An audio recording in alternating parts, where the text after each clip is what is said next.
Welcome to the culmination of the British American Football Association National League's Division 1 campaigns. Stafford Rugby Club is the venue for the D1 Championship clash between the 8-0 Newcastle Vikings and the 7-1 East Kent Mavericks. Head coach Emeka Anyebu will look to cap a successful 2026 campaign with the Mavericks by lifting the national title here today. On the other sideline, joint head coaches will be looking to keep the Vikings' perfect season alive and add silverware to their promotion-winning campaign. Powered by the Union Jack Classic, it's time to end the talking and begin the battle for the Division 1 crown. I'm Matt Walker, and I'm thrilled to say I'm joined by former Manchester Titans quarterback, current GB Lions quarterback, all-round legends, Brit Bowl 34 and 35 national champion, University of Lancashire Rams head coach, Mr. Sam Bloomfield. Afternoon, Sam. My goodness, what an intro. I might need to hire you personally to follow me around and big me up before I enter any room. No, really privileged to be here with yourself, Matt, a Brit Bowl legend of your own calibre. Stop it. Very, very pleased to be here and excited for what I think is going to be a really good game. Yeah, so obviously the game is a little over 9 minutes or so away. We've been blessed so far with the weather here. There have been threats of rain all day. We've not seen it yet. We saw earlier on the Division 2 final where the Ipswich Cardinals ran out 32-14 winners against the Lancashire Buccaneers, and there was some real good quality in D2. What are you expecting from this D1 final here this afternoon, Sam? Well, I spoke to both the head coaches before this game, and obviously having watched a little bit of each team, I'm expecting a lot of skill on display from the skill position players. I'm expecting a fierce battle in the trenches. I think that these two quarterbacks have the potential to make some explosive plays both on the ground and in the air. I wouldn't be shocked, even with the defenses of these teams, being high level. I would not be shocked if we saw a high scoring affair, really. So plenty of talent on display, I expect. Absolutely. The referees are in the middle of the field, as you can see, led by Brian Yates, just about to get the coin toss underway. We always try and get interviews with the head coaches before these games. Unfortunately, due to a situation out of our control, we were unable to with the Newcastle Vikings, but we did manage to catch up with head coach of the East Kent Mavericks, Emeka Anyebu, and we'll bring you that interview right now.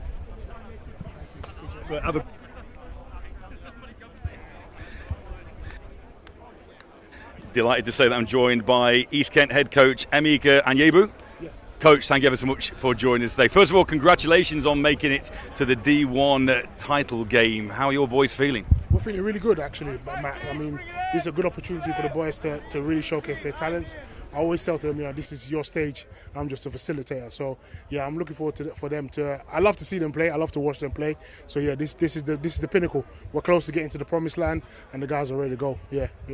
You guys have got a really stingy defence, but what has been the key to the team's overall success in 2026? Yeah, simply, it's just relentless effort, positive energy and desire to get better every day.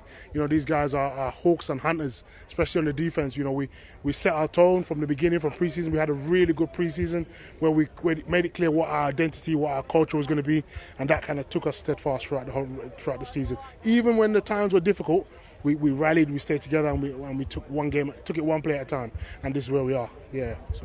We mentioned about that defence. You've had 5 shutouts. That's no mean feat at all. Defence setting the tone. Is there a particular group on defence that sets that tone? Oh, the whole defence, man. They're all the same. They move as one. We move as one. We got Coach Maxted, who is the brains to it all. We got the other defensive coaches who invest so much time in effort to studying teams and studying our opponents and looking where there's gaps or weaknesses that we can exploit. So yeah, these guys are ready to go. Yeah. And based on the answer you just given me, I kind of know the answer to this one. Is there anybody we should particularly individually watch out for this afternoon? Offense, defense, special teams? The whole team. I knew that was coming. Weather could be a factor this afternoon. Traditionally, is it something you've got to plan for, or does the offensive sort of game plan not really dictated by the weather? Any given Sunday, man, we prep for the conditions. Pre-season was tough. We put them in really tough conditions, and we deliberately did that because we expected that if we got far, the conditions would be difficult to play in. So we've made them suffer, So they're conditioned for this type of thing. So yeah, we're ready to go. Yeah.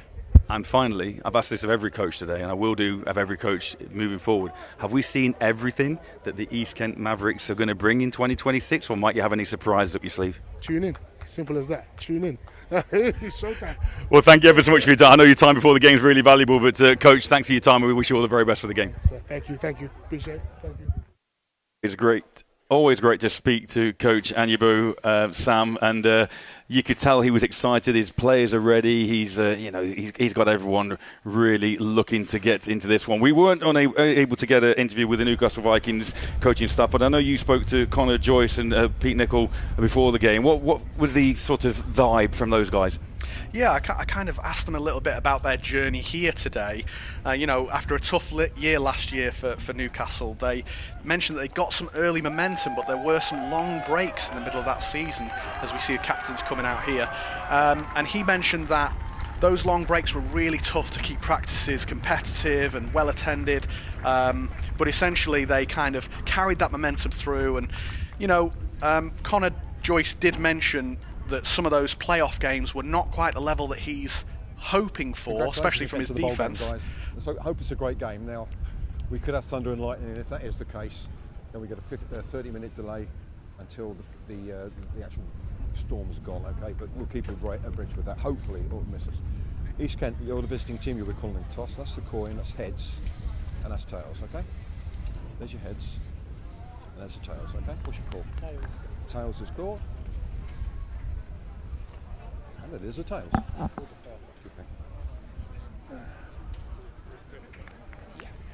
Which way do you want to kick? We'll go right to left. So Okay, turn it back so you're defending them, please, guys.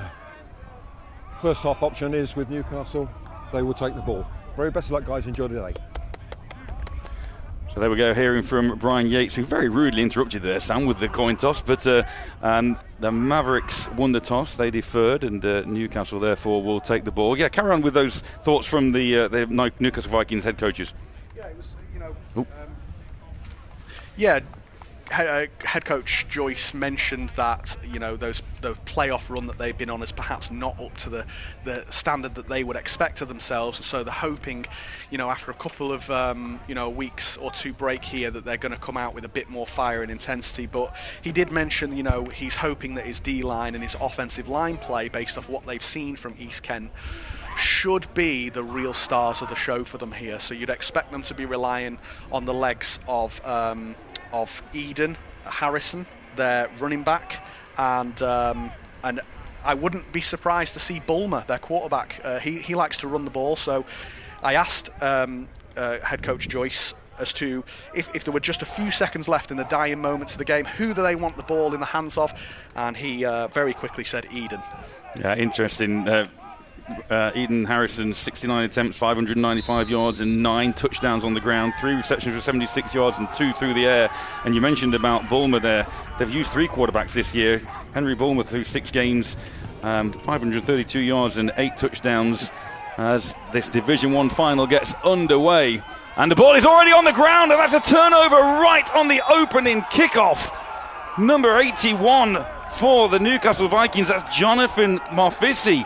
He ran the ball back and coughed it up, an already advantage Mavericks. Yeah, you might put that down to nerves there, and ultimately he's going to go back to the sideline. He's going to take a second or two and hopefully comes back out again on the next kick return or punt return, whatever it might be, and has kind of steadied his nerves a little bit. So the Mavs in prime field position already. Number 5 in at quarterback is Joe Thompson. Thompson brings a man in motion. Settling into the slots then. Barlugan straight to the air. Saw that play as we were practicing. Oh, a little bit of welcome to the game as Saquon Gill makes a reception on first down. Yeah, and this is head coach Joyce did mention to me, this is a very aggressive defence they've got here, so I would expect to see them very comfortable in contact. But Gill there on the reception for the Mavericks, is an exceptionally good receiver. I mean, this year, 39 receptions, 546 yards for 10 touchdowns. He averages 14 yards a catch, so wouldn't be surprised to see a deep ball attempt at least once to Gill this game. Impressive figures, without a shadow of a doubt. Thompson then again hands the ball off on second down. There's a hole straight up the middle. And Ben Crabb running the rock inside the 10 down to the 9-yard line. Big hit there from Joel Hughes to save the touchdown. From a quarterback perspective then, Sam, obviously at the start of a game, what are you looking to try and get your offense in? Obviously you want to try and get a rhythm, but I assume you're an advocate of establishing the ground game? Yeah, you know, ultimately, whatever the defense is going to give you, I have a lot of passion about just taking what they give you. Oh, and there's a wide open man in the end zone, Saquon Gill, for his second reception of the afternoon, and that ends up going for 6. A beautifully floated pass from Joe Thompson, and just like that, the East Kent Mavericks take the lead. Not sure what the defensive back saw there. I think he might have bitten down a little bit on something underneath, and Thompson just does what he has done all year. 61% completion percentage, 1,761 yards passing this year, 20 touchdowns, 4 rushing touchdowns. Thompson starting off early with 2 completions and went to that man Gill for a touchdown. As we see the extra point here getting ready. Joel Hughes ready to kick. Coming straight towards our commentary position. Snap is good. And Joe Walker bats the ball back down towards the game, saving his colleague Verity there. Wasn't even concentrating, but that extra point is good. And the East Kent Mavericks take an early 7-0 lead. Yeah, just really bread and butter that. I think there was a little fake underneath that held the DB. Saquon Gill, little stutter step, gets into the back of the end zone, and Thompson just floats that ball out under no pressure at all. Really easy. See if Newcastle can get a better return here, put themselves in a little bit less of a pressured situation, and work with a bit better field positioning. Yeah, well, that's been a nightmare start for the men in black from Newcastle. And the only bonus when you get a bad start like that is things can only get better. Mentioned earlier on that it's been threatening some really quite severe weather here all day. Touch wood, we've avoided it so far. But you might have heard on the coin toss, Brian Yates was explaining that if there is lightning, there will be a 30-minute break. But we'll cross that bridge as and when we come to it. Same man on the return, and the better return this time from number 81. And he gets all the way out to midfield. That is Anton Shashnikov. Much better return there from Marfisi. Very, very nice return after that initial fumble. Get those nerves out of the way, and then put something on the field to make up for your previous sort of mistake. See how Bulmer and the offense respond. And there's your first test pass there, Mr. Bloomfield. It was indeed Jonathan Marfisi rather than Shashenkov. But Marfisi, exactly, straight back to work, and that'll give his confidence no end of a bonus. So, Henry Bulmer then at quarterback. The first offensive possession. Hands the ball straight to Eden Harrison. We mentioned both those guys at the top of the show. Harrison stopped for a marginal gain on first down. Yeah, and the offensive line is certainly something that the Newcastle Vikings feel very strong about. You know, you've got the left tackle in Andrew Watts, who plays for Great Britain. It's number 73. You've got a lot of talent there who's playing at Newcastle University, at Northumbria, and you'd expect them to really rely on Eden Harrison here. So second down then, 9 to go. Bulmer hands off again. Harrison looking for a little bit of a gap, and momentarily he found daylight, but he was quickly snagged back, and that's going to be a pickup of maybe only a yard again. I tell you what, Sam, you spoke about Andrew Watts. It's a good job you're a big, tall quarterback, because seeing over the likes of those guys can't be easy.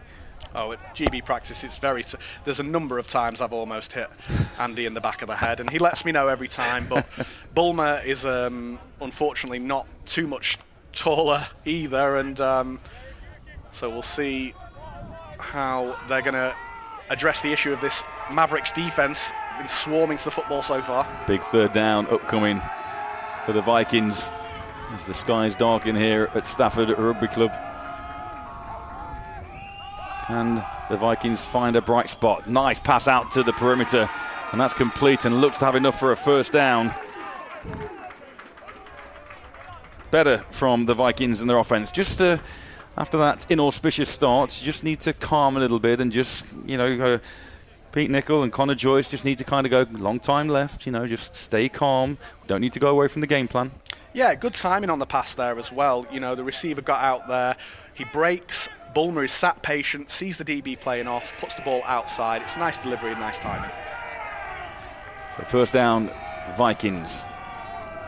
Inside East Kent territory. Ball handed off once again. Trying to establish that ground game with Eden Harrison. But so far, the defensive front of the Mavericks equal to it. And the Mavs just stacking the box at the minute.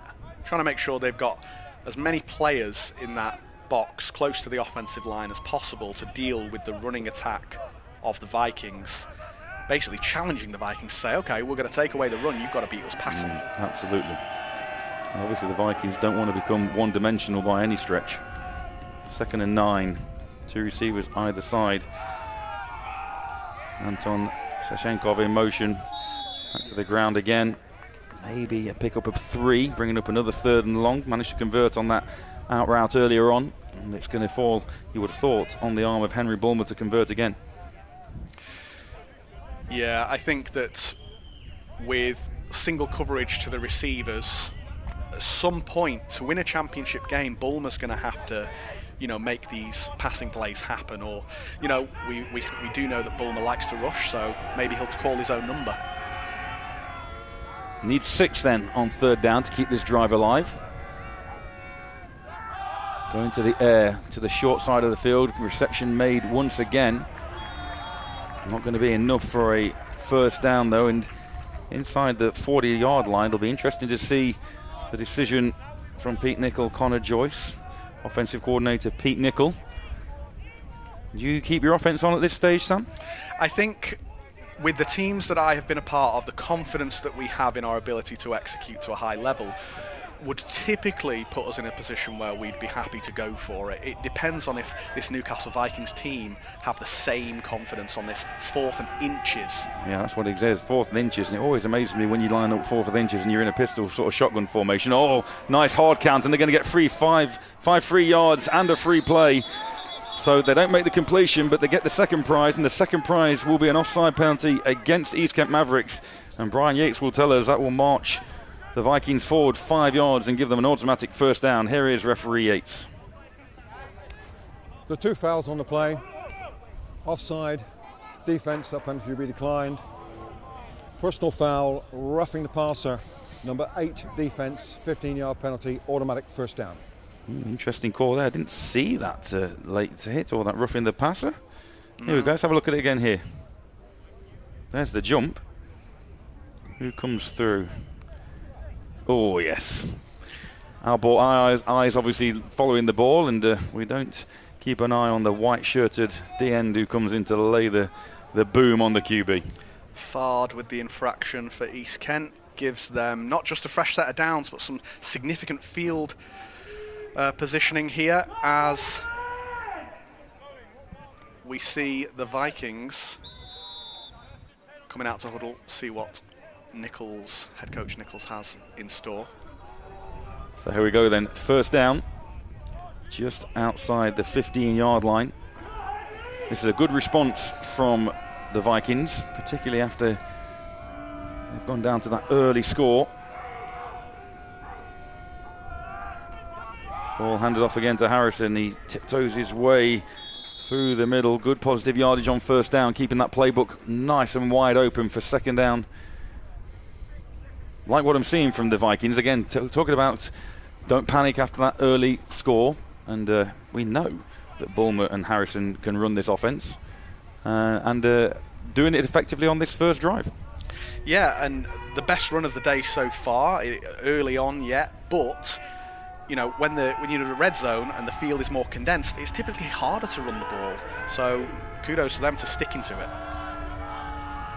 Second down, ball back in the hands of Harrison, but that's a good tackle this time. Leading the way, Bijan Fard, number 8 linebacker for the Mavs. Got to wonder how long they can keep riding Harrison. I think typically he's been receiving the ball most plays so far. You know, this is a long game against a tough defense, so we'll see who else they're going to, you know, get some touches for. Here we go then. Henry Bulmer once again. Back to the ground, no, to the air this time. Steps out with one tackle, tries to go back the other way, but can't get out of the grasp of big number 59, Boyd Marnham. He's going to get credited with the sack, but that was pressure all along the defensive front for the Mavs. So close there for Bulmer. I really thought he was going to get away and have Akers on the backside, but great disciplined play by Marnham. That's outside contain from the 2 DNs, forced Bulmer back up the middle. And Marnham was then the recipient of the tackle. That's going to bring up 4th down and a flag as well. And could that be delay of game? There's too many men in the huddle. Let's have a look. Snap, Newcastle huddled with 12 men on the field. That's a 5-yard penalty. 5-yard penalty. Still 4th down. So that makes the 3-point equation even more tricky for the Vikings. But a successful first drive. They'll be really buoyed how they've come on the back of that early score, and if they can tack 3 on here through the boot of Jack Lewis, that will make Nicol and Joyce feel a whole lot better. Snap is down, kick is off and skewed to the left. Not sure if that was blocked or whether kicker Lewis just didn't manage to get all of that one. Kind of shanked it to the left a little. But East Kent 7-1. They lost. The only loss of the season was on the 19th of July, where they went down to the London Olympians 35-20. Of course, Newcastle Vikings currently has that missed field goal again. Let's see what happens. It is tough to see from there. Looks like it was just tipped off the left side. There is a reasonable wind here going from left to right. Obviously didn't get an opportunity to see how that ball sailed through the air due to the tip, but it puts East Kent in position to take over. I don't think you could have 2 teams further apart, East Kilbride and East Kent. But anyway, here we go. Back to the field then we go. First down carry for the Mavericks. Stuffed up the middle by that defensive front of the Vikings. On the carry this time for the Mavs, Zion Adetiba.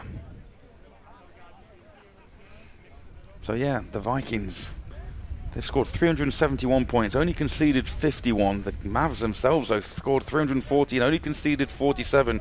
We spoke to the head coach before the game about those 5 shutouts. That's impressive. The first 3 games they outplayed their opponents by 127-0.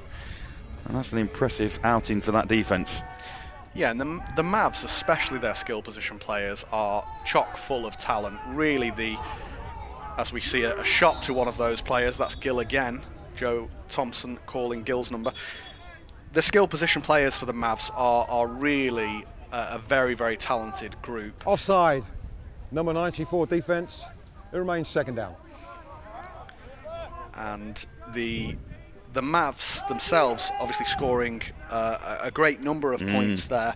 You know, Vikings actually scoring more points away from home this year than they scored at home. So hopefully, home away from home for the Vikings, they're still going to get into their offensive flow. But the Mavs present an enormous challenge. Yeah, they absolutely do. So Joe Thompson then, after a free 5 yards on the penalty, back to the air, out to the flat, and he manages to find Saquon Gill once again. It's nothing doing there really, which is going to bring up 3rd and 5. Yeah, loss of a few yards there on the screen pass out to Gill. Just think the receiver in the blocking assignment didn't quite get long enough, and Gill's taken out of bounds. I spoke about the Mavericks defence. Again, 3 shutouts for the Vikings. The first 3 weeks, or 3 weeks back-to-back in May and June, they outscored their opponents 173-0. So both these defences, no joke. We know both offences can move the ball as well, so we'll see how this one plays out. 3rd down. Straight up the middle then. Design quarterback run. It's sniffed out prior to getting to the line to gain, so that will bring up 4th down. Yeah, Thompson is not going to be afraid to call his own number. He's an aggressive runner. He loves to pass the ball, but if there's one thing that I know about Thompson from his many years at London Blitz and his success there with the Great Britain programme is Thompson really likes and enjoys running the ball, and he is very happy to be aggressive with his running style. So realistically there, positive from the Newcastle Vikings. Early error on that opening kickoff, leading to the opening score for the East Kent Mavericks, but they've marched down the field and then they've managed to stop that Mavericks offense. They're going to get an opportunity to try and tie things up as the ball lands just inside the 45 and is fielded down at the 40 by Nico De Pascali. Harrison didn't have the opportunity to return there. I think he's gauging the leg of the punter for the Mavs, perhaps a bit too far back.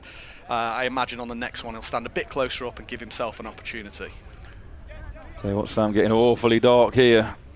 Hopefully this significant wind you spoke about earlier can blow any potential storms past us. We will keep you posted. For the Vikings then, back to work. Henry Bulmer, Eden Harrison. Trips to the left. Aaron Wall on his own on the right-hand side. Back to the ground. They're really trying to get that ground game going with Harrison. And you can see the Mavericks at the moment are really selling out to stop that run. No defenders really any further back from the line of scrimmage than maybe 8 to 9 yards. Yeah, and when you do your scout on the Newcastle Vikings, I think the Mavericks plan is completely reasonable, justified. You want to put a team in an uncomfortable situation with your game plan, and ultimately if they see how the Vikings have been winning their games, which is through the feet of Harrison and this offensive line, as well as Bulmer keeping the ball for himself on runs, you would challenge this team and say you need to beat us passing. Sure. 2nd and 9 then, upcoming to the air this time. Bulmer looks left, comes back across to his right, tries to thread a ball in to Aaron Wall, but great coverage by the Mavericks defensive back.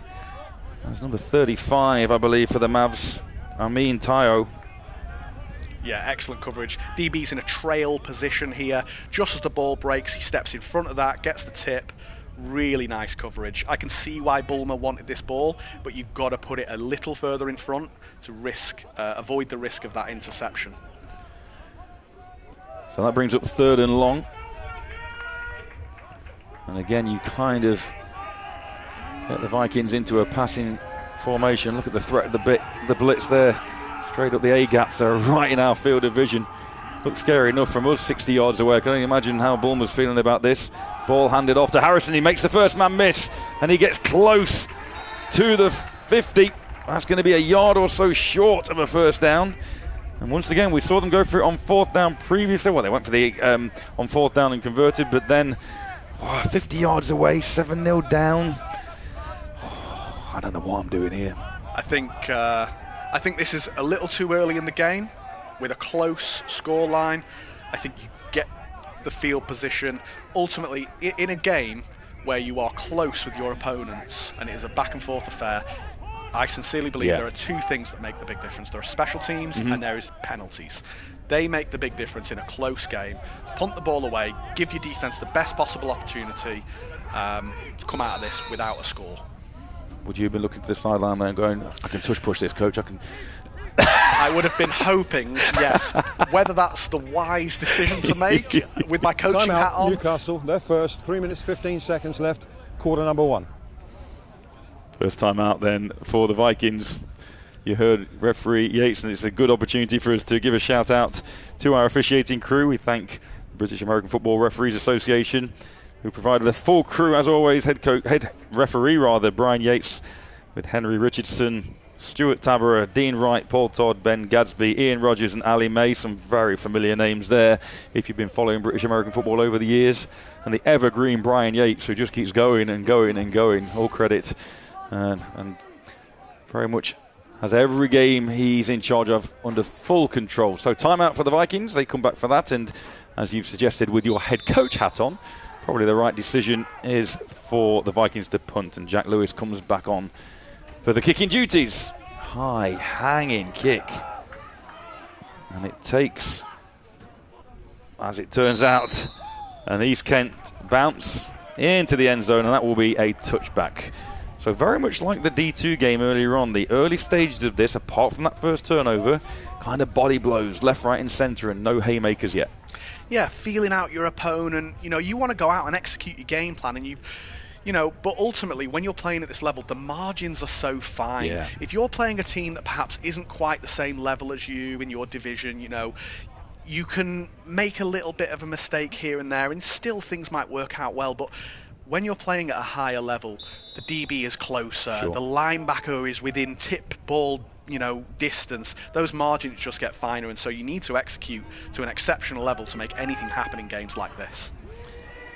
So can Joe Thompson find that high level of execution as the floodlights come on here at Stafford Rugby Club? Threads the ball, looking for Saquon Gill again.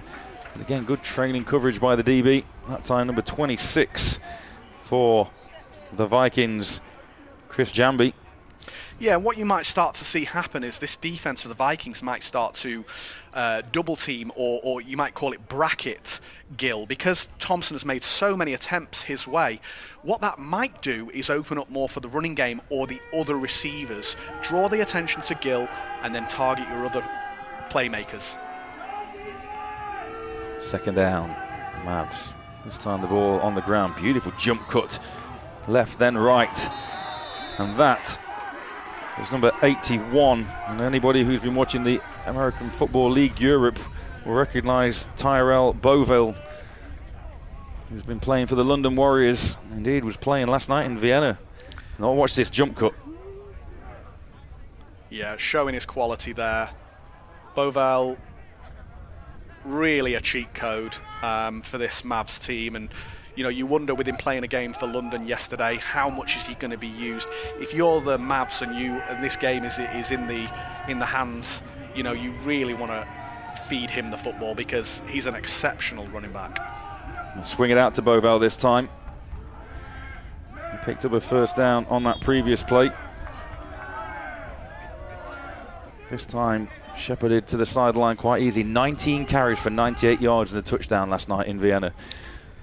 Very impressive. He signed for the London Warriors later on in their season, played significantly less games than the rest of the league, and yet he's still up there within the top 5, possibly now, even after yesterday, the top 3 rushers in that league, having missed, I think, as many as 3 or 4 games, so a real game breaker. Indeed he is. And the Mavericks have him at their disposal now as the Warriors season ended last night. Defeat to the Vienna Vikings in that semi-final, but this time the ball stays in the hands of Joe Thompson. Joe Thompson, ball came out, but I think he was whistled down before that ball squirted from his grasp. Some afters there between the offensive and defensive linemen. Nothing too problematic, just the usual bits and bobs that you'd expect, feather dusters that you'd expect, as Robbie Brumpton, number 56, is claiming that the ball was out. The referees tell him otherwise. Just introducing themselves to each other, exchanging WhatsApp details, just all the pleasantries. There we go again. Thompson then drops back to pass, very quickly makes the decision to squirt up the middle. Does he get down? Does the ball come out before he's down? Hard to tell from there. Well, there was no fumble on the play. Third down. Well, we've got to trust Brian Yates and his crew, but again, from that camera angle we just see on the replay, couldn't see when Thompson had gone down, but the defender did have the ball in his grasp. But anyway, 3rd and 8. Nevertheless, Vikings looking to try and hold once again. Stop this prolific East Kent offense. Thompson rolls to his right, fires for the sideline.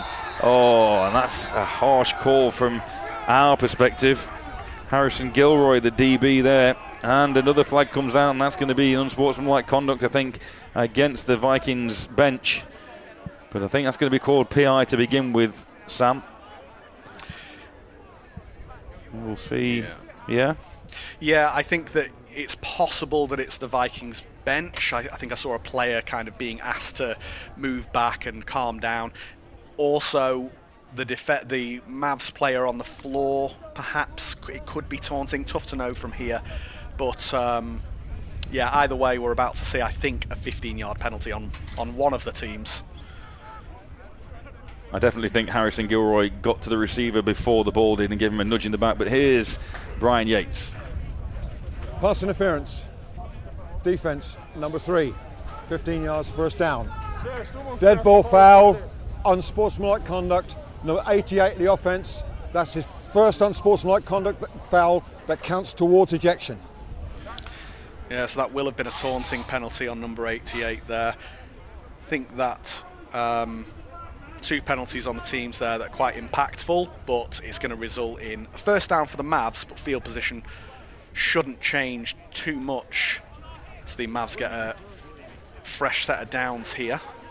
That's Jaden Abraham, who's had the unsportsmanlike conduct penalty assessed against him, and as you heard referee Yates suggest, one more of those and he will be ejected as the rains start to come down in Stafford. Thankfully though, no rumbles of thunder or lightning at the moment. We keep our fingers crossed.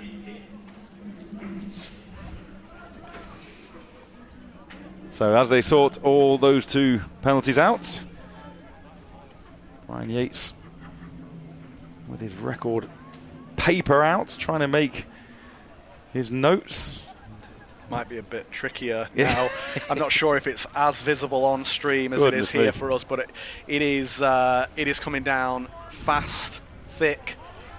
I think this is going to have a significant impact on any game plans that either team, especially offense, will have.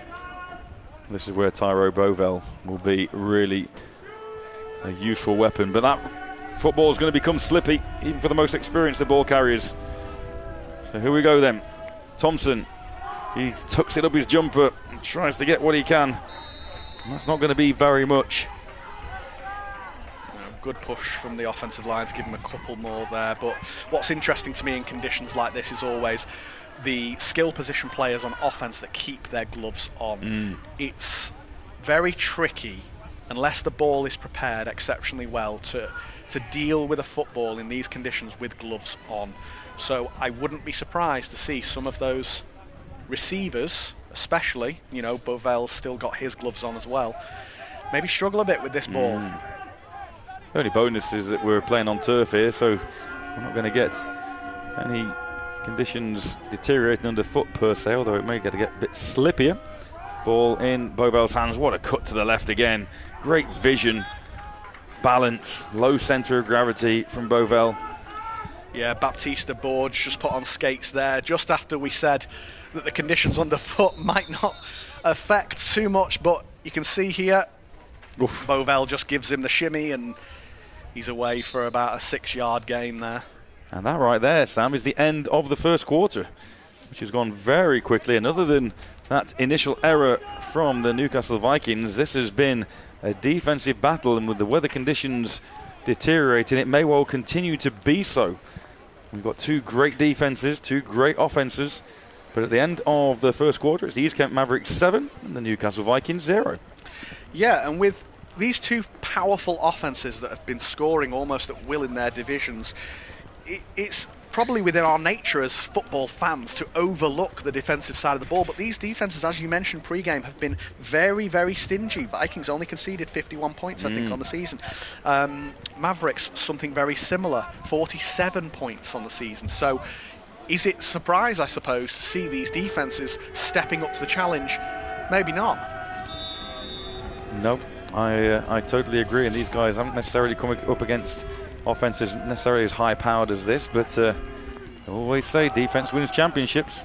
Bovell back with the ball. Carrier hurdles a man to the sideline, and he picks up a first down and shows his athleticism. Shows why he's been so effective over in Europe these past few months. Yeah, and Gilroy, the defensive back on the outside, you know, he's quite a lot smaller in stature than Beauville, so you would expect he's going to try and take his legs, you know, secure that tackle. Beauville just hops over him like he's a piece of gym equipment and gains a first down for the Mavs. Beautiful little counterplay there. You saw Beauville stamp his left foot into the ground. Now the ball's on the ground. And Thompson takes all his effort to drop and recover that.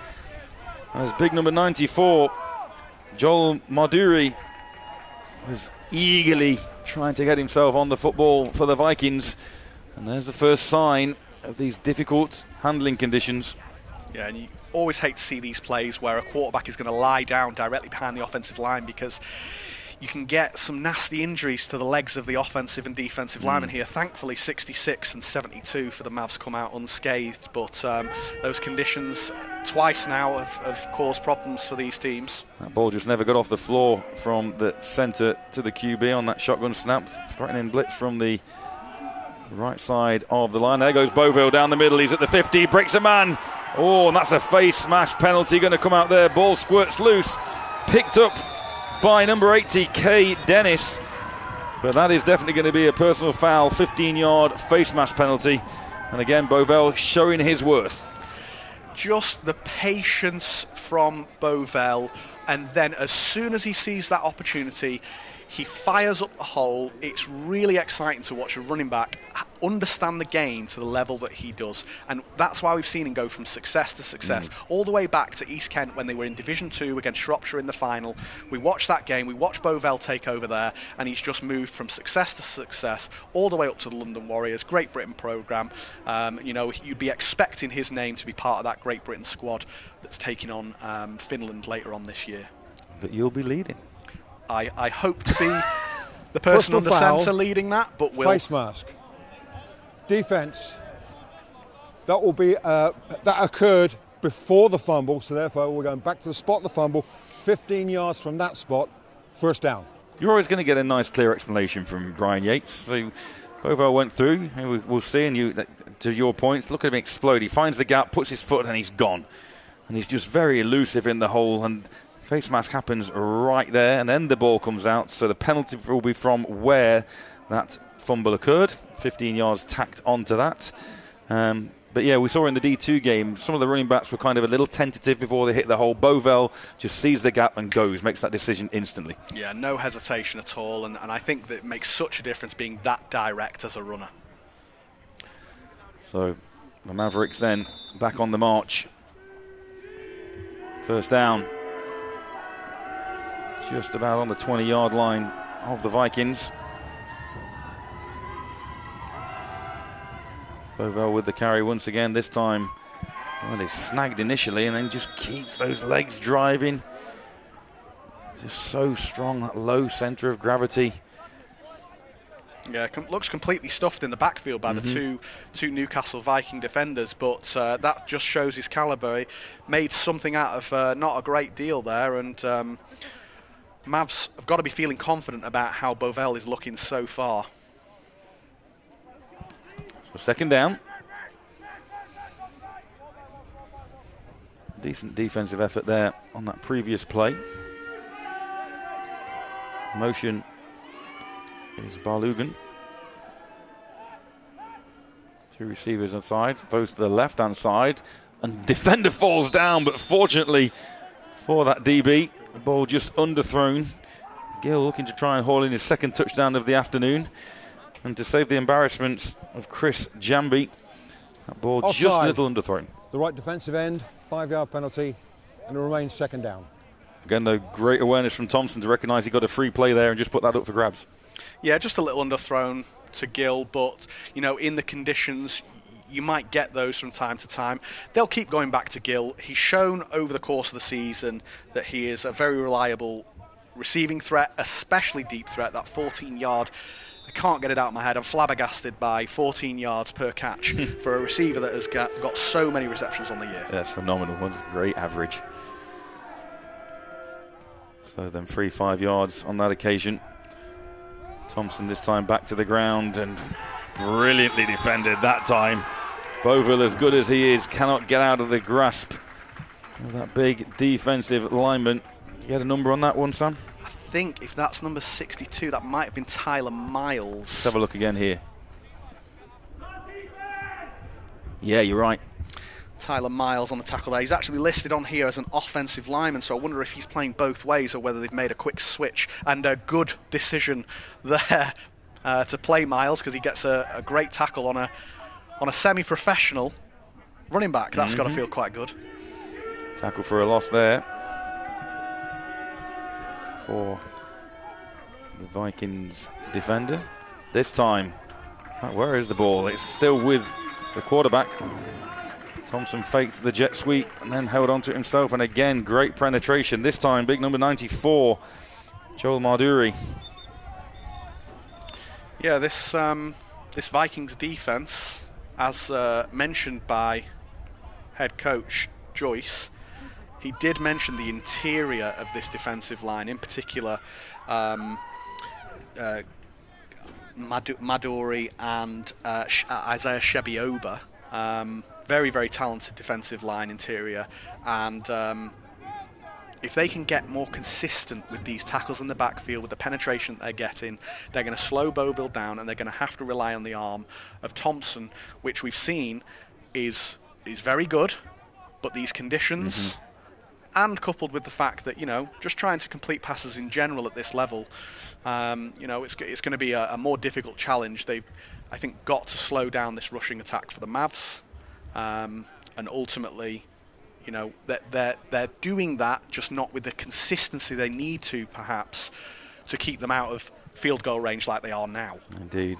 Rico Baptista-Borges, the man down, receiving attention there, and it looks like the field goal team is on, but this could be an adventure as well. Look at you can't see on your screen, but we can see the flags on the top of the goalpost. They are bellowing in the wind. This wind has been going from the bottom of your screen as you look across the width of the field all day long, and actually also where the ball is spotted, it's outside the right goalpost.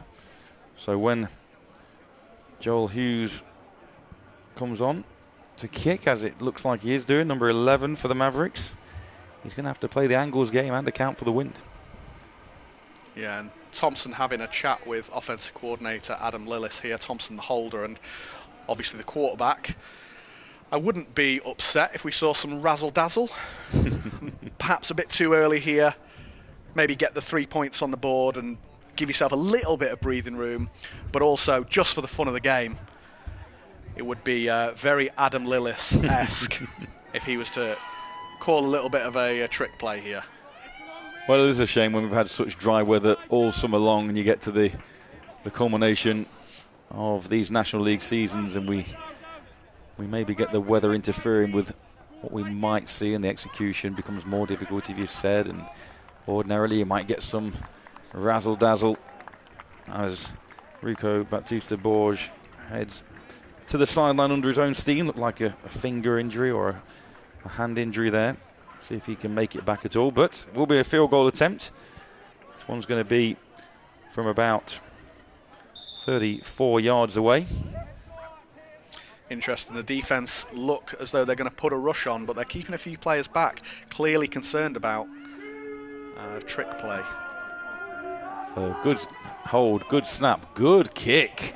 Counts for the win beautifully well, slots it through, and Joel Hughes adds 3 more to this East Kent lead. We currently have the Vikings 0 and the Mavericks 10 midway through the second quarter here in Stafford.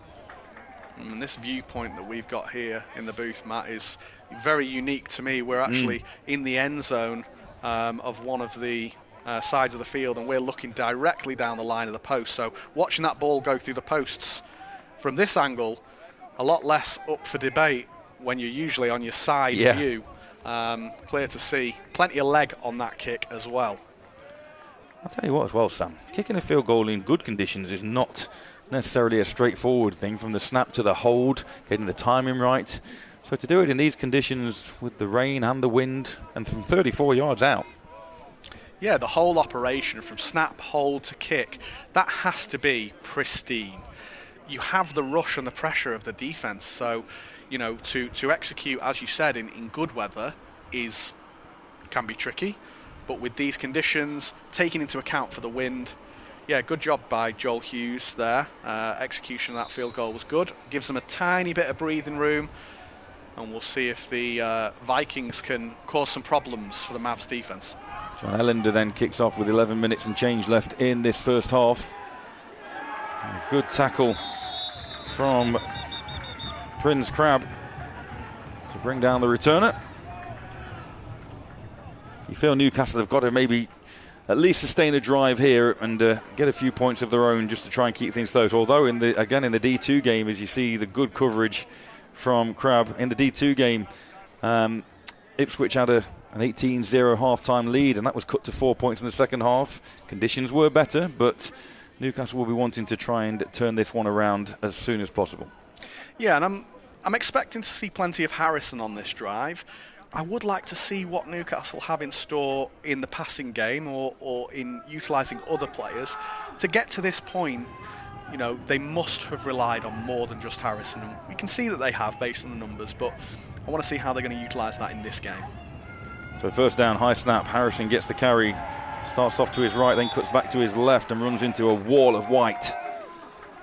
Number 36 for the Mavs. No name. Yeah, it is number 36 there. Not on my roster, unfortunately. But a good tackle in the backfield, nevertheless. Tackle for a loss on first down. And already, you're behind the chains. It becomes more of a difficult proposition if you can't run the ball. And at the moment, Harrison has struggled to do that. Got to find another way. 4 receivers then, twins either side. As you mentioned, this unique perspective we've got from our commentary booth. Another high snap. Back to the air, looking to go down the seam, and a wide open receiver inside Mavs territory, just down to the 40-yard line. Great work by Harry Bowers, and that must have been a breakdown in coverage, unless he just found a soft spot in the seam. Sam, what did you see? Yeah, so Bowers is lined up in the right-hand side slot, the bottom of the screen as we look at it. He takes the seam right up next to the safety, and the safety must be occupied. He must be distracted by something, thinking it's going to be a run or thinking that another player is more of a threat. Bulmer recognises it quite quickly, gets the ball out at the bottom of his drop. Really nice pass and catch. Back to live action. Harrison on the carry again.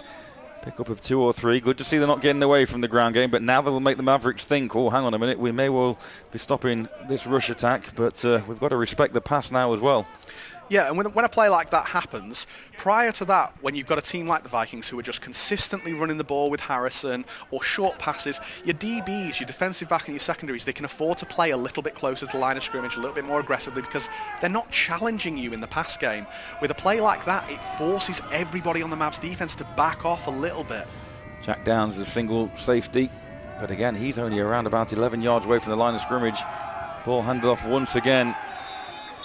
That's loaded front 7 of the Mavs puts pay to another rushing attempt by the Vikings. The Vikings keep finding themselves in these positions, 2nd and long, 3rd and long. In order to have manageable downs, you can't live in 3rd and long. It's not sustainable. So they're going to have to find a way to consistently gain some additional yardage on 1st and 2nd downs to give them manageable opportunities to convert into first downs and points. And no doubt Eden Harrison is an effective runner. You've just got to get in the ball in space, haven't you? Oh, and that's going to be a penalty. Which way is that going to go? We'll get pointing both ways, but to be honest, the way it looks, the Vikings seem to have accepted that might be a false start against the men in black. To the snap, false start. Number 60 on the offense. Still 3rd down.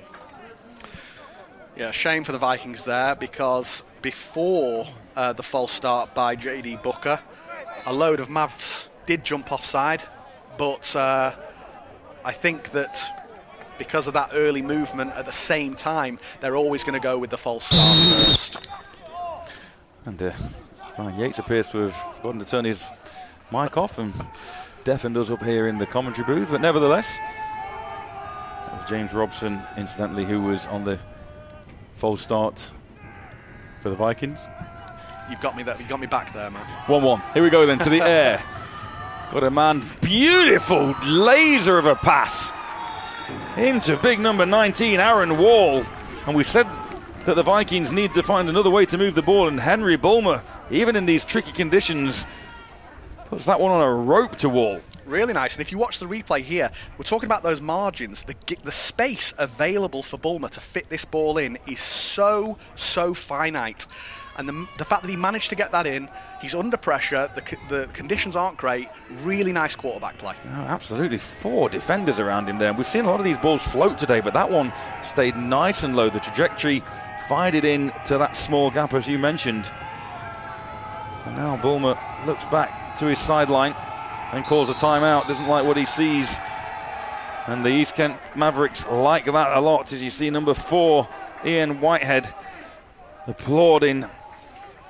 And that's going to be another timeout burned. Yeah, that's the game within the game there. Whitehead celebrating that timeout. Timeout. Newcastle. 8 minutes left, quarter number 2. It might feel as though it's not really a significant point in the game to call a timeout there, but they're getting close to the red zone, so that the pressure is on for the Mavs to get a stop here. And as a defense, you want the offense to use timeouts, to burn timeouts. You don't want them to have those available to them towards the end of the game. So the fact that they've used one there is why you're seeing Whitehead celebrate. It might be that the Newcastle Vikings have called a freeze play, because you saw Bulmer look over to the sideline. Sure. We want to see what the defense is coming out in, show their hand, and then ultimately we're going to call a play based on what the defense is showing us. Or it might have been they've called a play, Bulmer has said, do you really want to run this against this defense right now? Call the timeout. They'll come out with a better play here. Great insight there from the 2-time Brit Bowl champion Sam Bloomfield. And now, I mean, how aware again is the quarterback? If 8 minutes left in the second quarter rather. The Mavs will be getting the ball at the start of the second half. Are you aware as a quarterback about this situation as the rain pummels down again? Very much so. You know, I always want to start with the ball in the second half. I want our defense to start. As we see a fumble here, Bulmer recovers. Loss of significant yardage there. Bijan Fard coming through, and again another problem with the snap from the quarterback, from the centre to the quarterback, and you can't blame these guys. High one that time. There was one that stayed low earlier on. It's really difficult. Makes the most basic of skills in this game treacherous. All Bulmer could do there was drop on it after some significantly positive plays so far in this drive, but you can see second down and it's probably close to 20, second and 18 maybe. Yeah, not too many plays in the playbook for this kind of situation. So Bulmer has to just take what the defense is going to give him, hope he can put the team back in a position to score in some regard. 2 receivers either side once again. Harrison alongside him to his right. One safety once again, troubles with the snap again. This time he takes off, trying to get as much of that yardage back as he can, and he does well. Scampers to the sideline. Pushed after he'd left the field of play, but maybe looking for some sort of Oscar there. I think Bulmer is trying to be a savvy quarterback there, and I'll say he's perhaps gotten away with one himself, really. But yeah, Bulmer will be aware of this situation, I would imagine, and understanding that he needs to at least gain a few yards to make a field goal possible. And the kicker for the Vikings is a very good, very talented kicker. So this won't be too far outside of his range, I'd imagine. But the conditions add that complexity. Well, they're currently on the 33. So that's basically 43, add 7. You're talking about nearly a 50-yarder in these conditions at the moment. Rain continues to pound down. Darkness surrounds us. To the air again, straight out into his receiver's hands. And that wide receiver screen goes nowhere. Receiver is Aaron Wall once again. Yeah, it needs to be direct with the football there. There's the occasion where you throw a screen pass like that and the defense really collapse the wall that you're trying to settle with blocking, there's nothing really to do other than just gain as many yards as possible by being direct. Sure. If Wall goes forwards here, he might only get a 2-yard gain, but that might make a difference.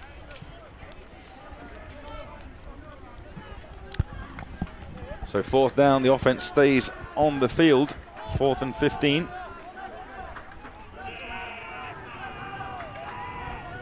We're expecting a hard count here.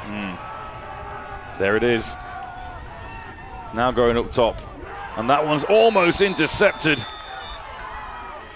Don't believe the officials called an offside on that, as I think the Mavs defensive line didn't move far enough across the line of scrimmage to actually cause a penalty. So it's going to be Mavs taking over here. Yeah, turnover on downs. They managed to get themselves back ahead of time.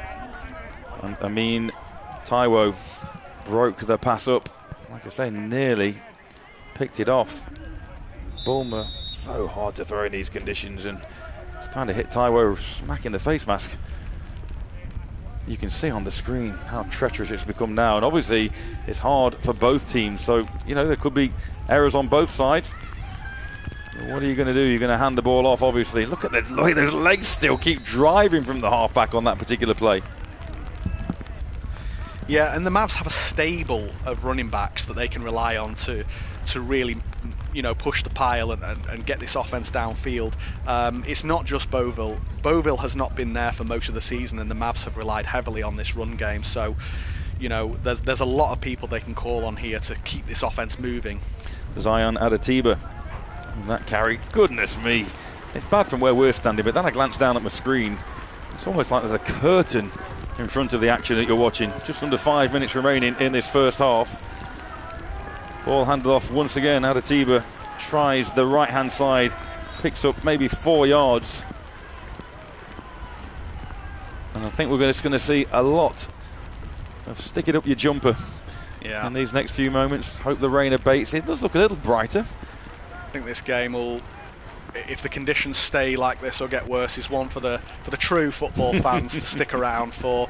You're going to see a lot of ground and pound. You might see the odd pass here and there, but get the tackle bags out and let's see what the defenses can do here. So 3rd down then. I'd be surprised if this isn't handed off again. It is Adetiba with the carry. He picks up a 1st down. It's all well and good knowing what's coming, but if you can't stop it, then effective football. In fact, that was 21 on the carry that time. David Julius, his number called for a big 1st down run. Yeah, that stable of running backs just rotating through. Fresh legs every time. We've seen Beauville. Now we're seeing a new running back. In a game like this, that is a huge deal to be able to have these guys to just rotate through constantly. 1st down, East Kent. Ground again. 3 or 4 yards there before he meets any black shirts. It shows you the job that the offensive line's doing. Yeah, moving that line of scrimmage forward. Yeah, and ultimately as a running back, that's your dream, isn't it? You see the offensive line making way, you just wait, be patient for a hole to open up, and if it doesn't, you slam into the back of your offensive line, you ride their momentum, and then not only that, the offensive line came afterwards, finished their job, and pushed him for a further 2 or 3 yards there. 2nd and 5 inside Vikings territory now. Looks like Beauville back in the backfield. Oh, and he's hammered. Great play. 11 and 94 in black. Is that 11? 0 rather, yeah. Rico Baptiste Borge. We saw him leave the field with a hand injury earlier, combining with Joel Maduri.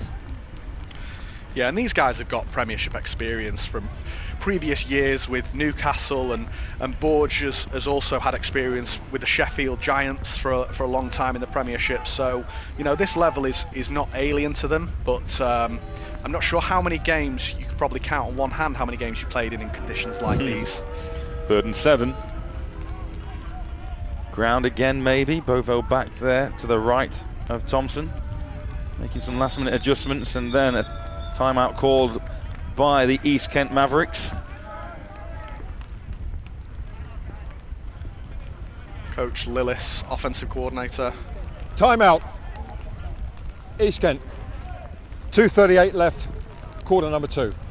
I feel sorry for the officiating crew in these. At least the players have got helmets on and protected a little bit. These poor guys just in the baseball caps. It's not an easy gig for them, is it? No, I think the most you can do as an official is kind of pop on a scuba suit underneath. I'm not sure how many will be willing to fit into one of those, but offensive coordinator Lillis has given Joe Thompson, quarterback, new instructions. Yeah, you could see he was trying to give last-minute instructions to all his skill players there. Didn't like what he saw. Lillis called that timeout. 3rd down. It's a big one as well. 3rd and 6, just inside Vikings territory as the second quarter ticks down. This time calls his own number. Thompson barrels forward once again. Rico Baptiste Borges with the tackle. That's going to bring up 4th down. You'd expect the Mavericks to kick this one away, and again, kick this one high. Anything can happen in these conditions. Muff the punt, turn the ball over, and the Mavericks could be in real good field position. Yeah, I think with how the Mavs are likely to, the distance the Mavs are likely to get here, I think if I'm the coach of the Newcastle Vikings, I'm perhaps telling returner Eden Harrison, just let this go. It's not worth the risk of trying to field this ball in these conditions. It looks like a 2-minute warning, maybe. In fact, we're going to get the call here. Timeout for the officials. That is the 2-minute warning. 2 minutes left in quarter number 2. So, as you'd expect, with the ball staying on the ground significantly in this second quarter, we've been playing not even an hour yet, and we are in the final 2 minutes of the first half. And every play could be an adventure. Look over to the left, Sam, and it does look brighter over there, so hope for the second half as kick nearly blocked. Harrison does do well to just let that one roll, and it's going to come to rest inside the 10-yard line at about the 8. Yeah, sunnier skies on the horizon. See how much these clouds move. It would be nice to have a second half without the issue of the rain and the wind.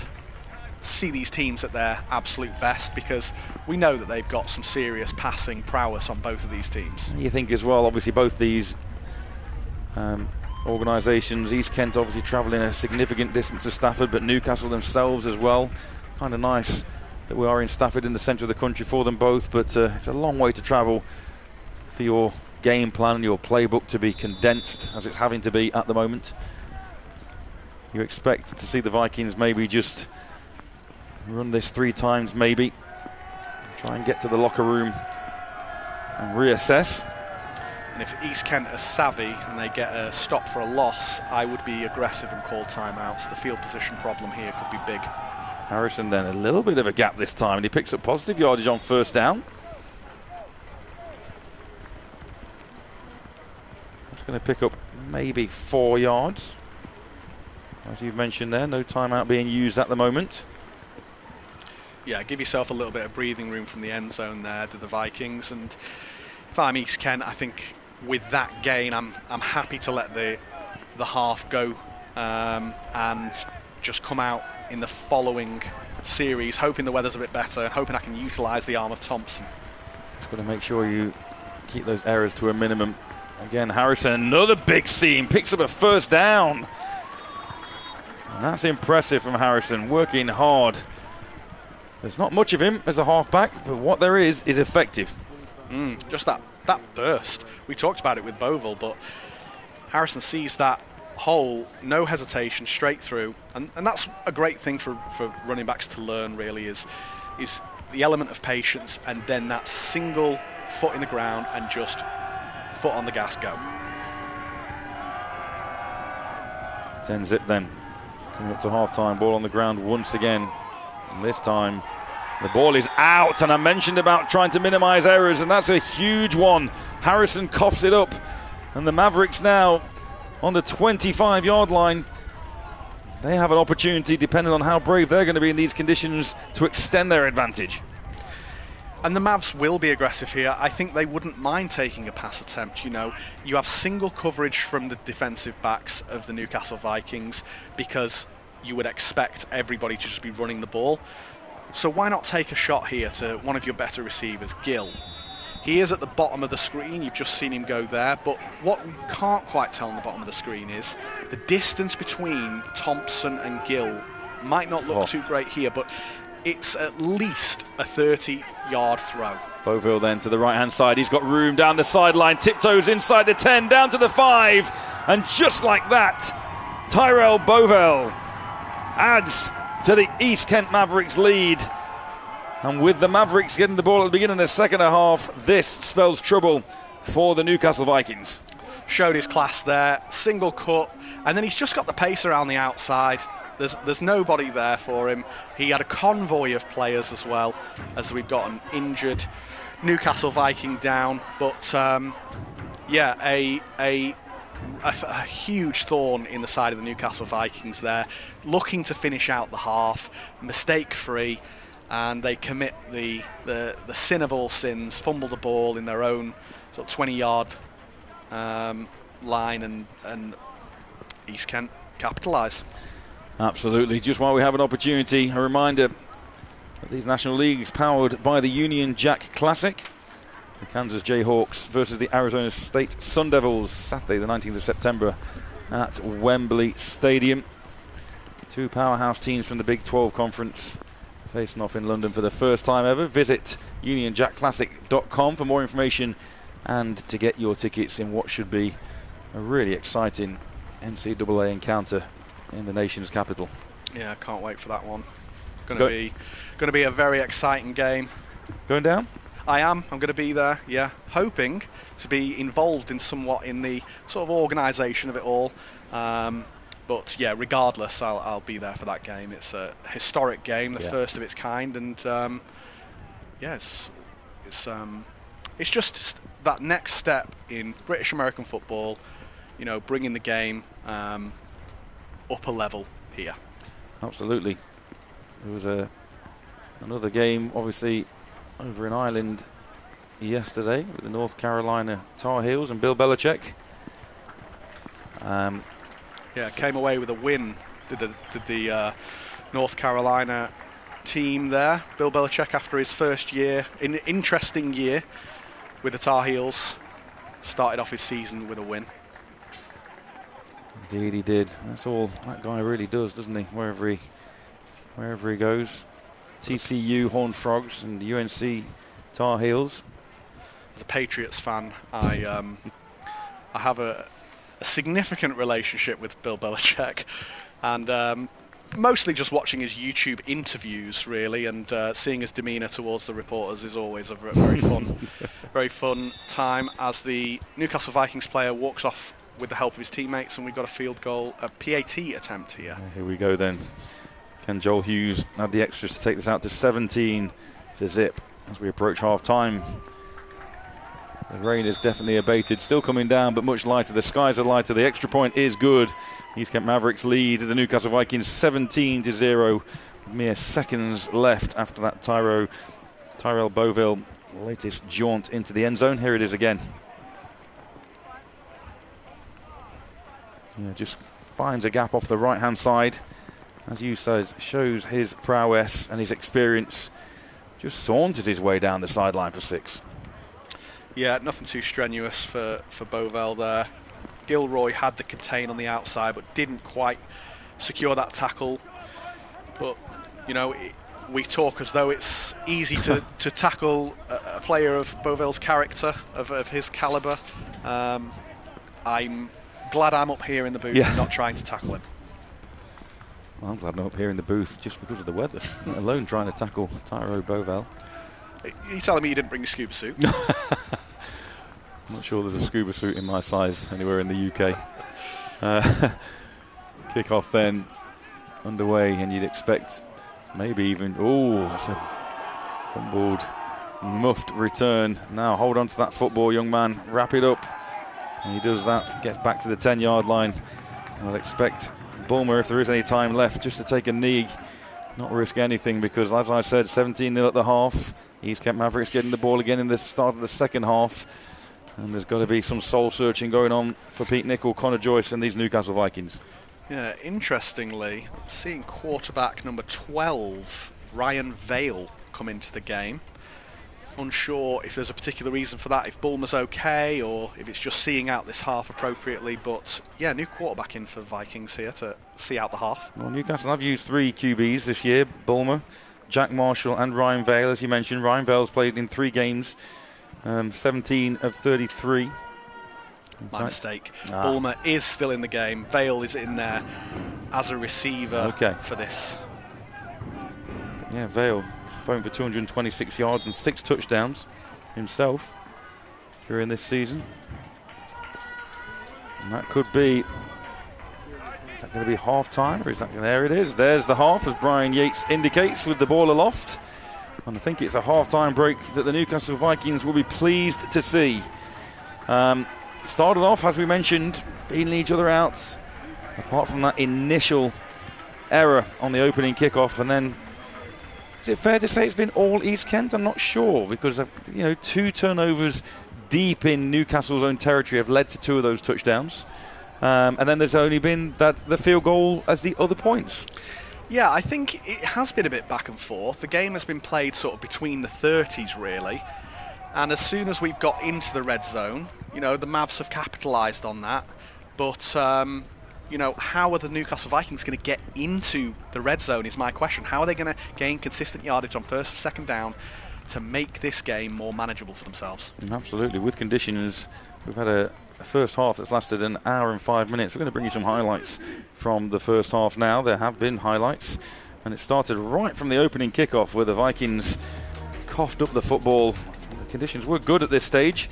That was just, unfortunately, an error not wrapping that football up, and pretty much immediately East Kent were in business.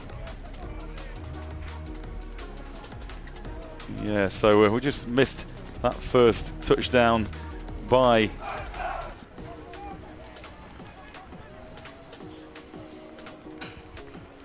back and forth affair.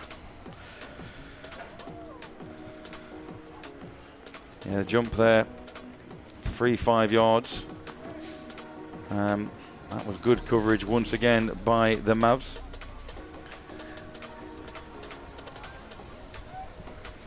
So we've got good defensive pressure, as we've seen all the way through the season from East Kent. That was number 59 on that tackle. Boyd Marnham called his name a fair few times. And that field goal, no good. Conditions were beginning to get tricky at this stage. Then Thompson decided to use his legs a little more.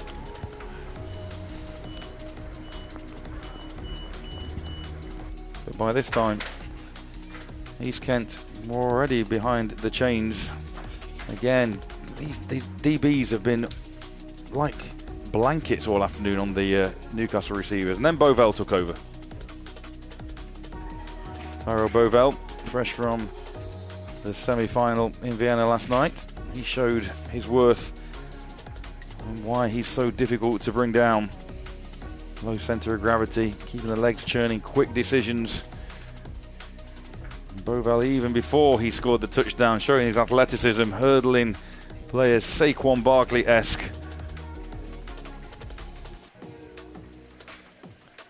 Again, that acceleration straight through the hole. This was a face mask at the end of this one, which tacked another 15 yards on to the East Kent drive.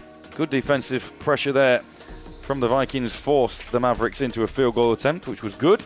This took the lead out to 10-0. And then the conditions just got sloppier and sloppier, Sam.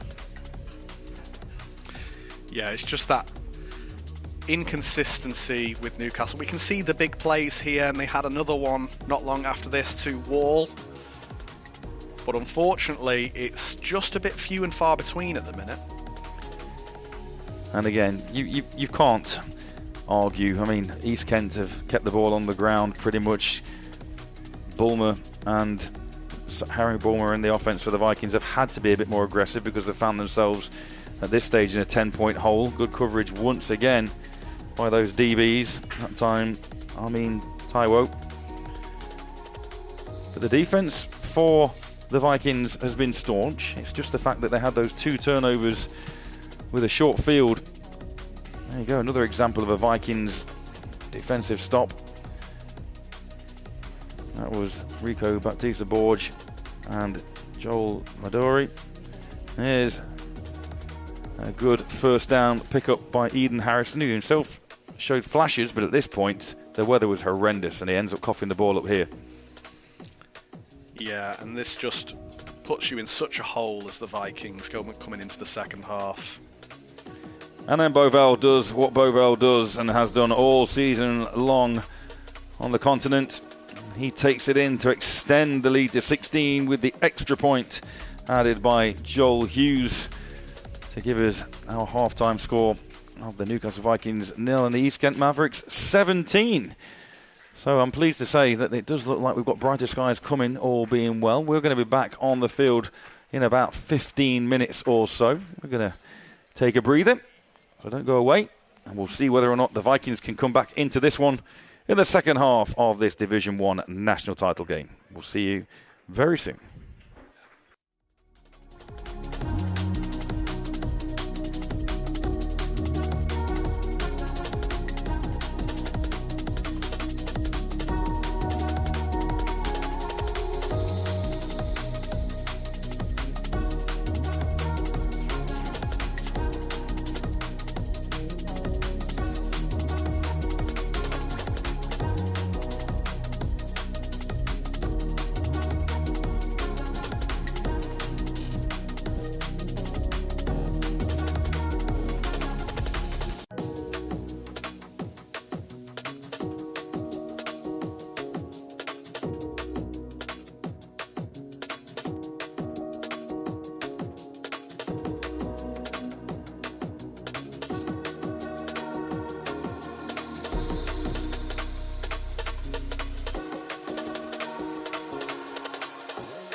Welcome back to Stafford Rugby Club. I'm pleased to say the weather, touch wood, seems to be in the favour of a better second half. And the Newcastle Vikings will definitely welcome that as they find themselves in a 17-0 hole.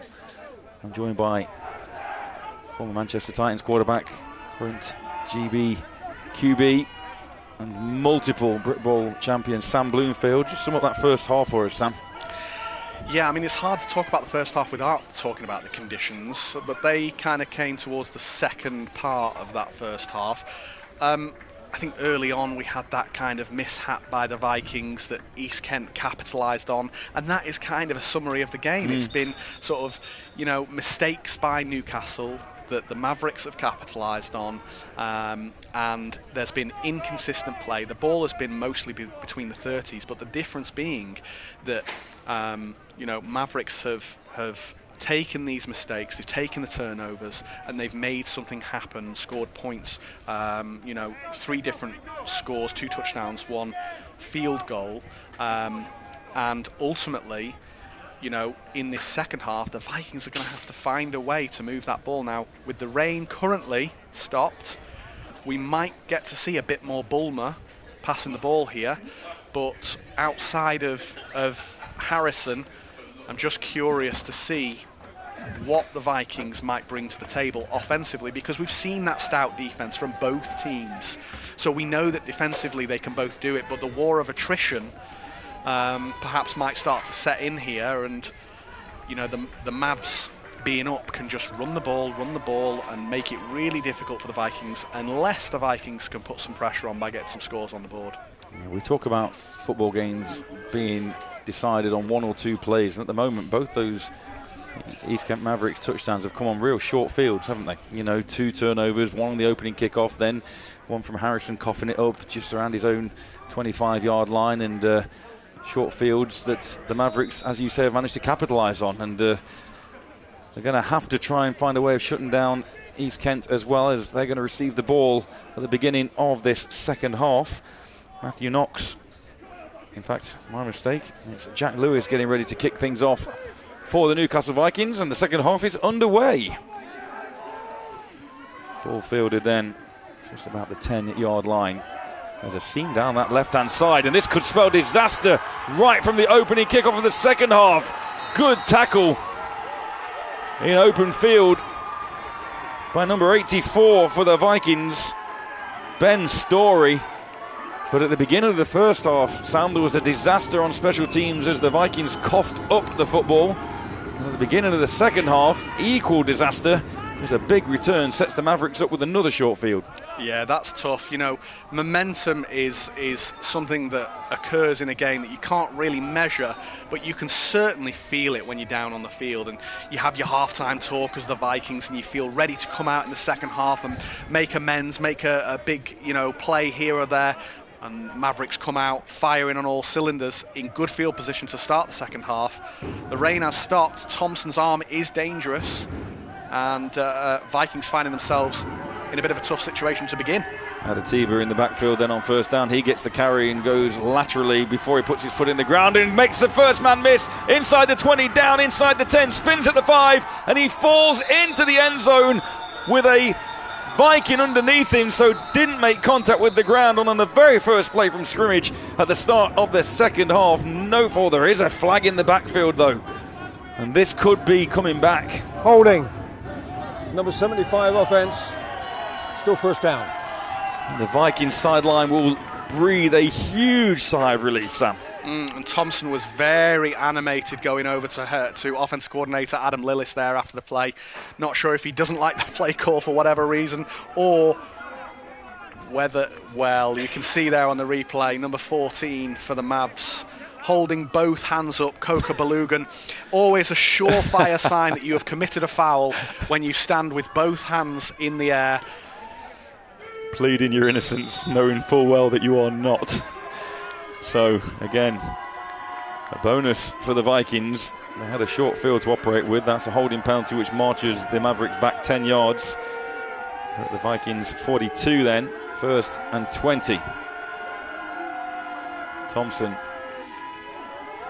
Hands the football off once again. Atiba still on his feet, bouncing off Vikings. Picks up close to 8 yards on first down. So it's going to bring up 2nd and 12 after the penalty. Yeah, just a collection of quality running backs for the Mavs. You know, you take Bavell out and you're expecting a little break defensively. But unfortunately, Atiba is not for playing, and he gains back almost all the yardage there that was lost on the previous play. And Lillis, the offensive play caller for the Mavs, is comedic enough in his play calling that I expect he'll make sure that Atiba gets in the end zone here. 3 missed tackles on that rush attempt. Back to the ground. No, this time read option, and it's Thompson rather, pulls the ball, reads that D end, pulls the ball, and he's going to pick up close to first down yardage. In fact, the chains do move. Nice work from the signal caller. And it's pick your poison for the Newcastle Vikings, really. I mean, you've got ridiculous receiving threats in Gill out on the sideline. You've got Bavell and Atiba in the backfield. You know, you've got to pick your poison. You're not expecting Joe Thompson to keep this ball necessarily, but you stay disciplined and hope that you know, you make the right decision, make the right read, and Thompson just keeps the ball there for a strong gain. Number 96, Shabi Oba, crashed down on the running back. Thompson saw that and pulled the ball. This time gives it to his halfback, who's met with a thunderous tackle by Tyler Miles. Made a similar play in the first half. I remember he's listed as an offensive lineman, but perhaps the switch to defensive line might better suit him. Very, very strong. 2 tackles for a loss there. Puts the Mavericks on 3rd and about 12. In a dangerous position still, though. David Julius on the carry that time. I think it's 2nd down, in fact. It is, because obviously on the previous play, Thompson picked up the first down, so that was first down, so it's 2nd and 12. Not your fault at all, Sam. That was the chain crew getting a little too eager. This time, Thompson decides to keep hold of the rock, and nothing doing there. Number 91, Connor Jobe and others in on the tackle. Now it's 3rd down. Seen Thompson call his number a good few times. That one looked like a designed keeper for Thompson. But he's running that read option, reading the defensive end. And if the defensive end crashes down towards the running back, Thompson's going to pull that ball late and run around the edge. If the defensive end stays disciplined and doesn't attack the running back with a lot of, ferocity, Thompson's going to hand that ball off, play it safe, and let the O-line and the running back do their job. 3rd and long. Look who's in the backfield alongside Thompson. It's Bovell. We get the decision here. Low snap he does, trying to look for room off the right-hand side. A good tackle, backside pursuit.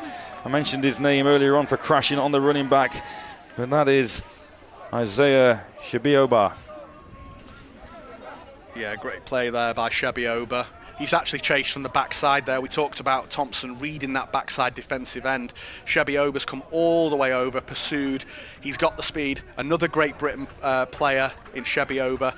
Made that tackle. Huge 4th down here. They've got the field goal unit out. Might go outside, see if I can catch this one, Sam. Joel Hughes on the attempt. Thompson holding. This one's going to be from about 38 yards away. Kick is up and splits the uprights to add another 3 to the East Kent Mavericks account. 20-0 midway through the 3rd period. Tough decisions now for Newcastle's offensive play callers. It's how they approach this game. Down 3 scores. Running the ball with Harrison is what your bread and butter has been this year. But in a game where you're down 3 scores, a position that Newcastle haven't found themselves in this year, it's going to be interesting to see how they plan to address this. Got a good return from the Vikings last time with Marfisi, number 81. See what field position they get, and then I'm very curious to see how they utilise the arm of Bulmer. Let's put this in perspective. They've conceded 51 points of the Vikings in 8 games. They've already conceded 20 in the first 2 quarters and a bit in this final. But like we've said, quality opposition for the Newcastle Vikings. Back deep to receive. with Shashenkov and also Jonathan Marfisi. See if they can set the Vikings up to try and get that 0 off the scoreboard. Marfisi it is. Looks for room. Good lane discipline from the return coverage team. Marfisi gets pushed backwards and offers a hand to his opponent. Again, these games today have been played with such respect. There's bound to be a little bit of edge because these guys want to win, but after the whistles, it's been played in good spirit. Yeah, not too much afters. And Vikings start inside their own 20, it looks. Oh, just outside their own 20, actually. So not ideal field position for Vikings here. It's a long way to go, and digging down into the nitty-gritty of the game here. I'm a real statistic guy. The statistics of scoring when your offense starts inside the 30-yard line are quite low. So you need an explosive play here if you're the Vikings to make this a better opportunity for you to score points. Harrison then on first down. That's a good first down carry. He's going to pick up 7. That's a good way to open his account for the second half. Yeah, fake the jet sweep to the motioning receiver there. Might have opened up a little hole for the offense as the defenders have to respect that receiver in motion. I would expect at some point that Bulmer will either hand that ball off or pop the ball up to that receiver just to test the defense, see how well they flow out to the edges. I suppose that 3 points, as much as it's added on to the Mavericks lead, it's still a 3-score game as it was prior to that. So the equation is similar as Harrison bounces off the first defender, who is Taylor Charles, and then he's wrapped up. Going to bring up a loss of a yard, brings up 3rd and 3. Yeah, I like the toss play there from the Vikings, but it's when you run a toss play, it's really important that your receivers secure their blocks. And unfortunately, number 25 for the Vikings, Harry Bowers, didn't manage to keep hold of that block long enough, and the defender on him just forced Harrison back inside. Defense could then swarm on and make a tackle. So it's a big play right here. 3rd and a long 2. Linebackers stacking the box again for the Mavericks. Does Bulmer go to the air? You risk it with Harrison. Well, there's your answer. It's Harrison. And Harrison makes another man miss, spins out of a tackle and picks up a big first down. Yeah, the run by Harrison there to secure that first down, really, really impressive. But Jack Downs, the safety who made that tackle, a touchdown saving tackle, I believe. Harrison has the speed and has the pace to just burst through that line. If he doesn't make that secure tackle and hold on to that jersey for just long enough, I think that's 6 points for the Vikings. So very, very good tackle from the safety there. I do like the way that the Vikings aren't going away from the game plan, though. Still using Harrison in that ground game. Remember, picked up nearly 600 yards and 9 TDs on the ground. Did the halfback for the Vikings. They go to him once again. This could end in trouble and a loss, and it's a loss of 4. In fact, he's still not down. Somehow managed to escape. Makes a couple of Mavericks miss. Gets himself back just about past the line of scrimmage for a pickup of maybe 2. I thought he was caught dead to rights in the backfield there for a moment, Sam, and managed to escape somehow. Yeah, and I think this one might be coming back after all of Harrison's efforts. I think there might have been a penalty committed by James Robson of the Newcastle Vikings here, as he is being taken off perhaps for a short conversation with his coaching staff. See a replacement offensive line coming off. Bijan Fard there, look, pointing towards the Vikings, number 8 for the Mavs. Here's the call from Brian Yates. Dead ball, personal foul, number 60 on the offense, 15-yard penalty, the down counts, 2nd down. Great spot, Sam. Robson indeed.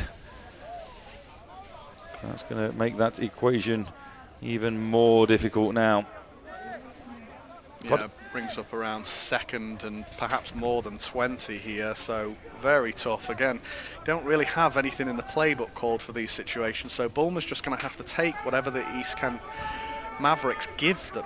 I think that's the 5th penalty on Newcastle as well. And you've got to play clean, particularly when you're in a 3-score hole. New running back in is Richard Barkley. Up the top this time, and that one's intercepted.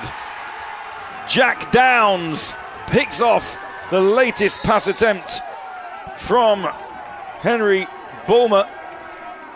And this one could be slipping away from the men from the northeast. Trying to hit the receiver up the seam here, just like he did before, but Downs comes over with a beautiful one-handed corral.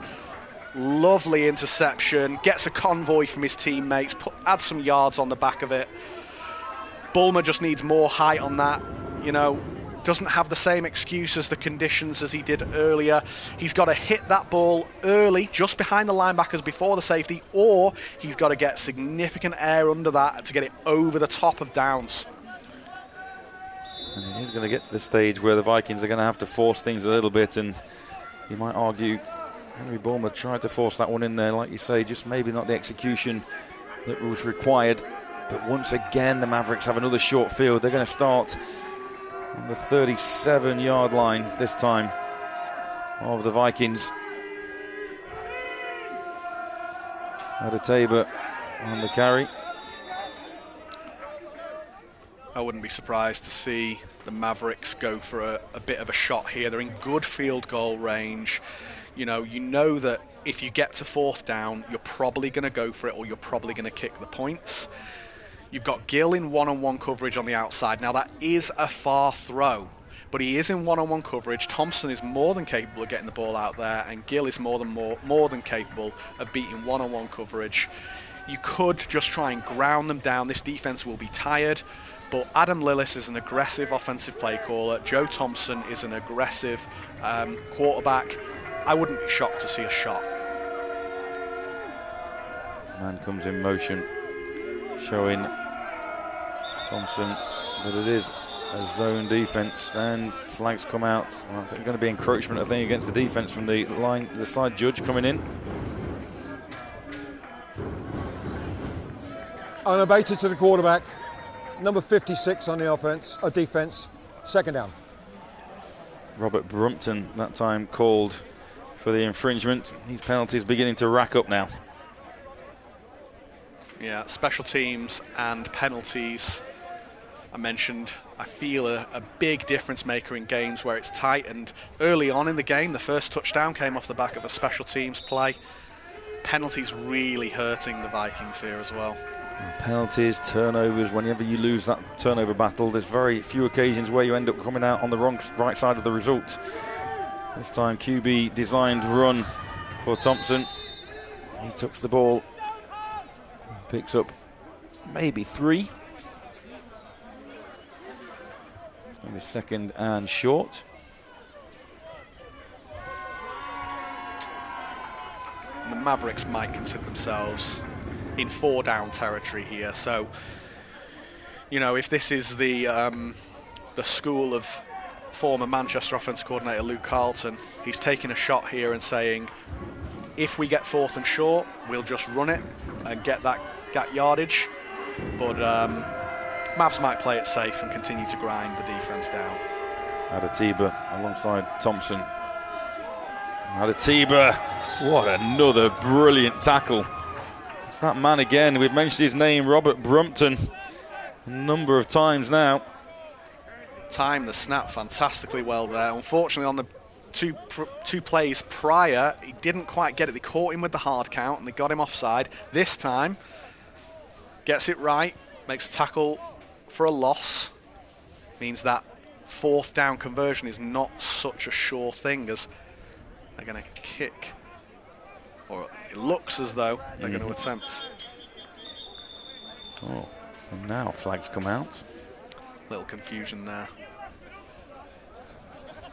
Substitution infraction. 12 men in the formation. 5-yard penalty. It remains 4th down.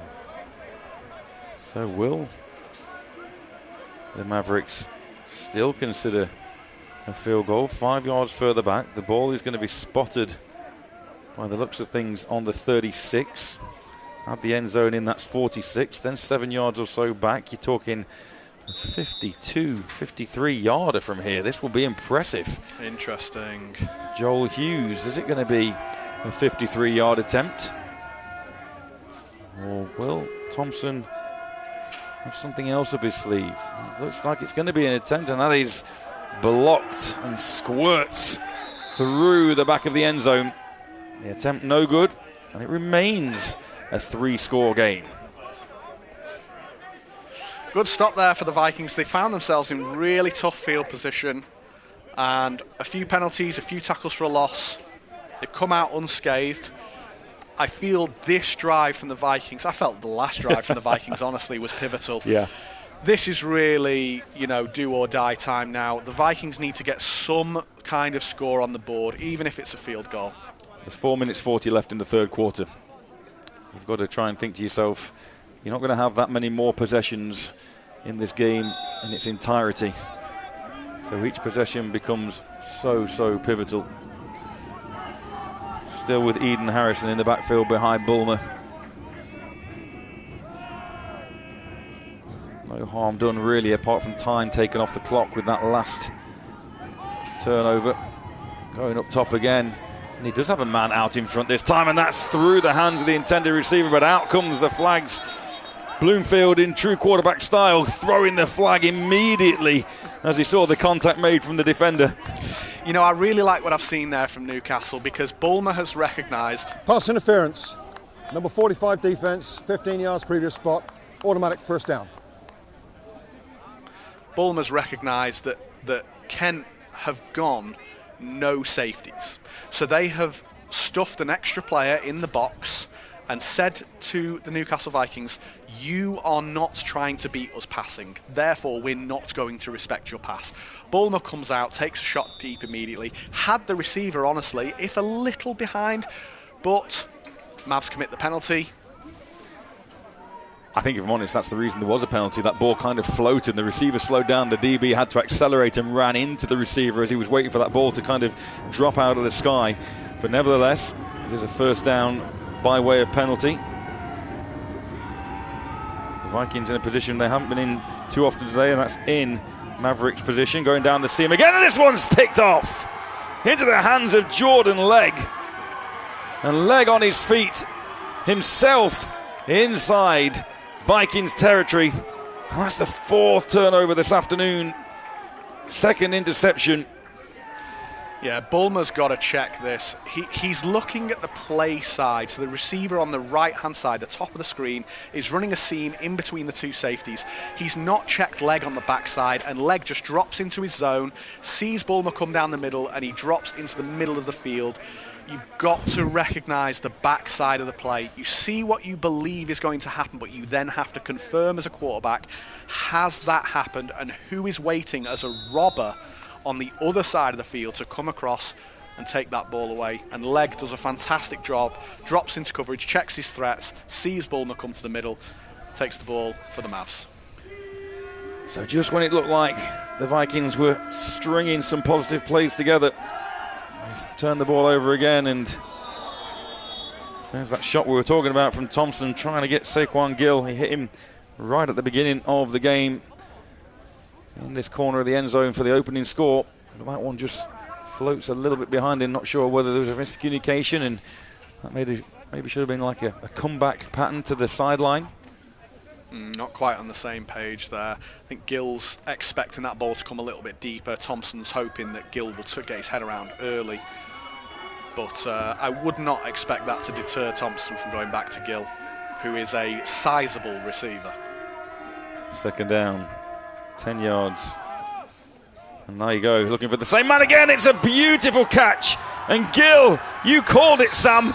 Bouncing off defenders inside the 10, into the end zone, approaches the cameraman. That's one for the social media, and that could be the nail in the coffin. Saquon Gill all the way into the end zone for the East Kent Mavericks. The confidence of Gill there after he's caught the ball. Honestly, on this replay, the last defender to touch Gill is not even trying to put on a move. It's borderline disrespectful. I love it. The confidence of him to catch that ball and to just shrug off the defender, throw him to the ground, say, I'm not interested, I'm going to score on this play. Very, very good. And as I mentioned, this whatever it looks like on your screen, Gil is not a small man. Nope. This man has discovered the gym perhaps long ago and is a very, very impressive figure. Now the Mavs line up going for two, and it's a direct snap to Beauville, and Beauville's looking to try and get it into the end zone. This one's picked off. We talked about the trickery from Adam Lillis, and Joe Thompson tried to kind of walk away as if there was some confusion. The ball was snapped directly to Beauville, and Beauville then was looking to try and throw the ball if he could. It gets intercepted by Sam Graham, but there is a flag on the play. I hope that this play stands purely for the fact that I love to see a big man with the football. Sam Graham, absolutely no idea what to do. Covers the ball up with two hands. It's textbook Jerome Bettis after he's broken out the line. I love to see that, and I hope that stands all for Sam Graham. And so Brian Yates discussing with his officiating crew the outcome of this, but going back to the touchdown, he missed Saquon Gill on the previous play, went straight back to him. You mentioned about the confidence of Joe Thompson, and he's gone straight back to him. Let's hear from Brian Yates. The flag on the field, after discussion, was actually for an illegal shift on the offence. Obviously that penalty will be declined. The result of the play was no score. I assume maybe an illegal shift against Joe Thompson. He just made his way across the back of his offensive line for that ball to be snapped directly to Beauville. But here's the touchdown, Sam. Gill runs a post right between the safeties. Number 11 shrugged off, and as number 26 comes here, Gill's not even trying to put on a move, just trundles into the end zone. Very, very impressive. And as you mentioned, great confidence from Joe Thompson there to come back to Gill after the previous play. Not unexpected at all. And gratification here for Sam Graham. Absolutely love this. Two hands over the ball, no idea. He doesn't care how far he goes. He's got the ball now. Damn it. He was hoping for a full pitch touchdown. He does care how far he's going.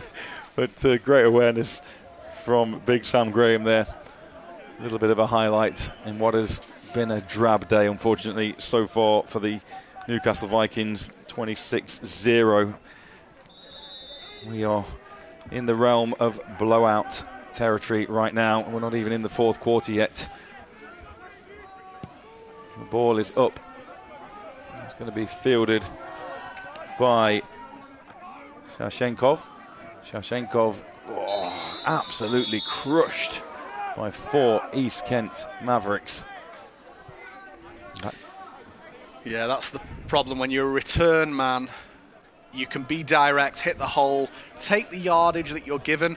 Shashenkov's tried to come back there and has ended up suffering for it with that nasty gang tackle by the Mavs unit. And I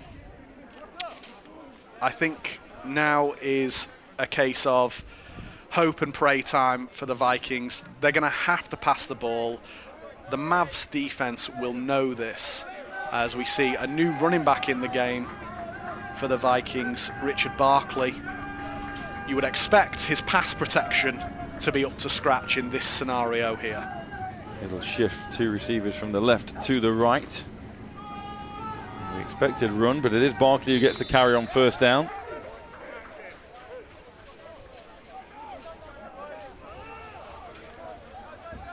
Still staying true to their game plan, but time rapidly eroding. Less than a quarter and a half here to get 26 points on the board, and that includes trying to keep East Kent out the end zone themselves. And with a stable of running backs that East Kent do, you could realistically just run this ball and run clock, and Newcastle potentially run out of time. Going to have to start seeing some passes here. Second down, keep the ball on the ground. Barkley again, another good pickup. Going to bring up 3rd and short. But yes, got to be a sense of urgency from the Vikings now.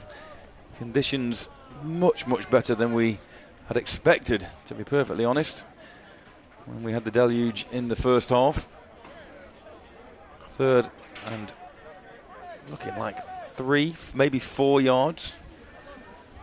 Could even be 4 down territory already, Sam.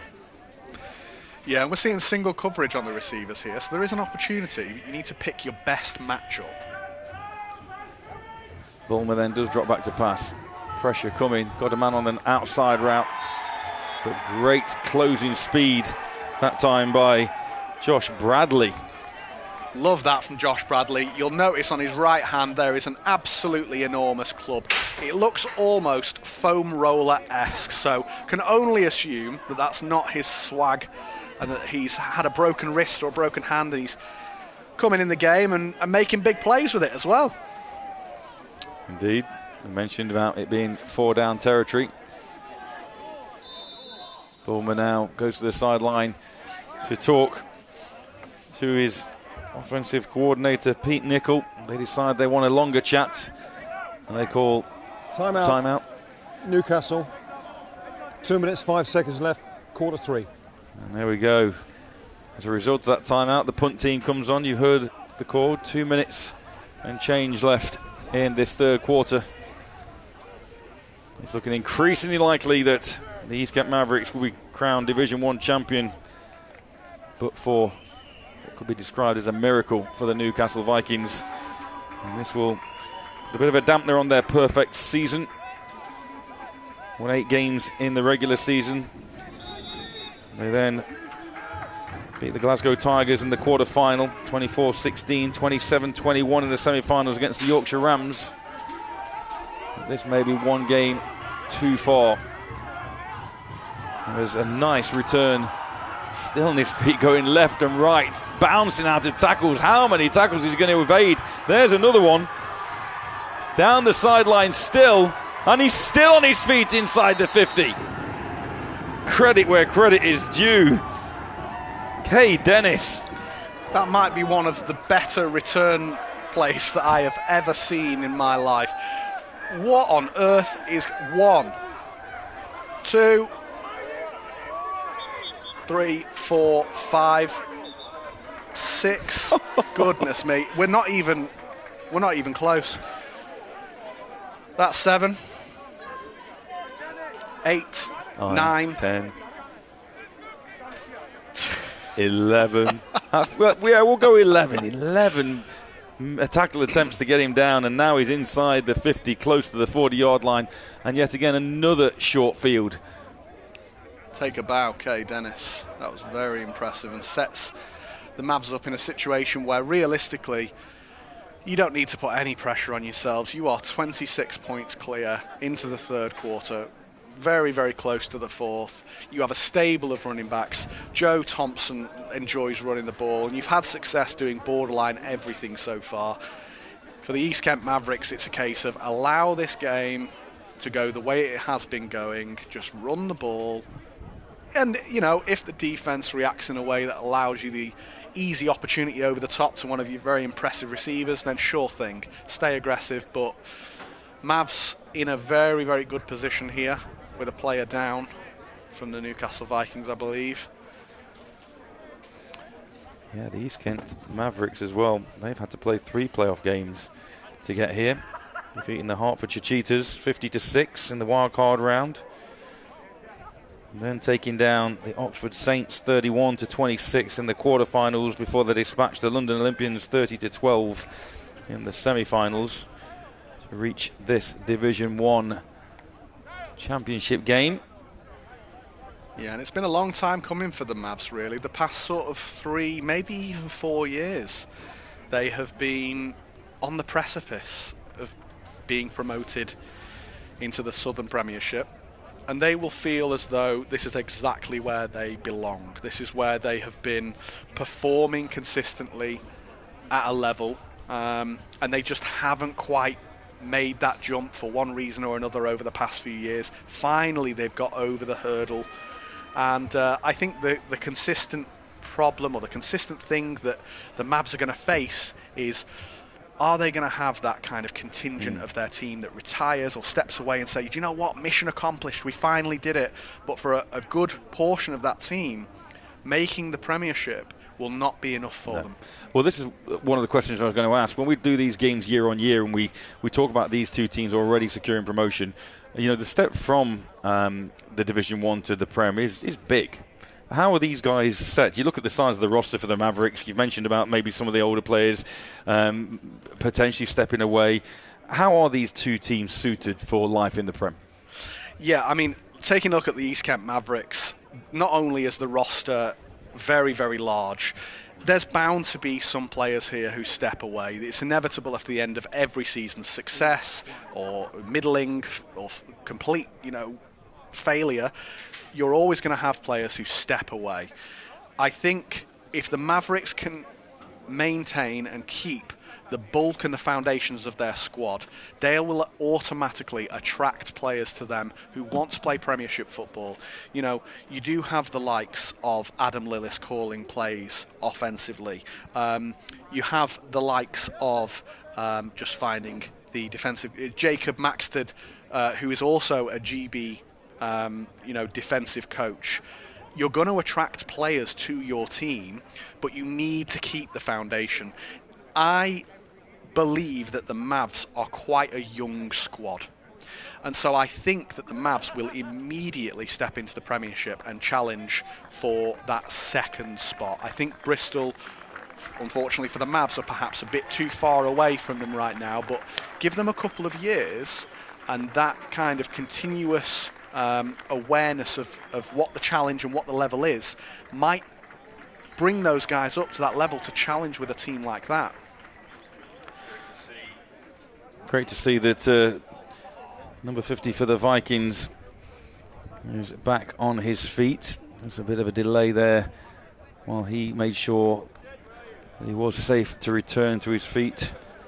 I've got a player number for 50, unfortunately. I think it might be number 90. Oh, okay. Yep. Great shout. It is 90. Sam Graham. We mentioned Sam Graham on the extra point, and obviously Sam Graham's wanting a little bit more attention.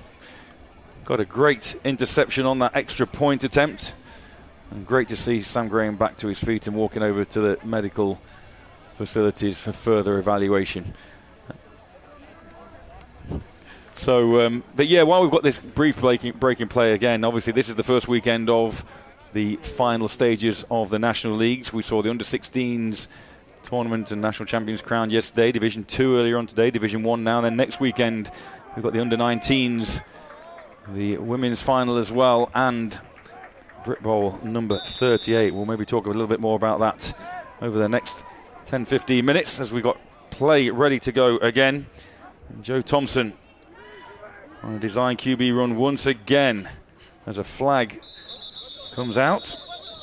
He picks up 3 yards, but depending on what the flag is, it could be more or less. And now the afters begin. Yeah, frustration starting to set in now for the Vikings. It's just about keeping your composure, understanding, yes, 26 points is a large deficit, but crazier things have happened.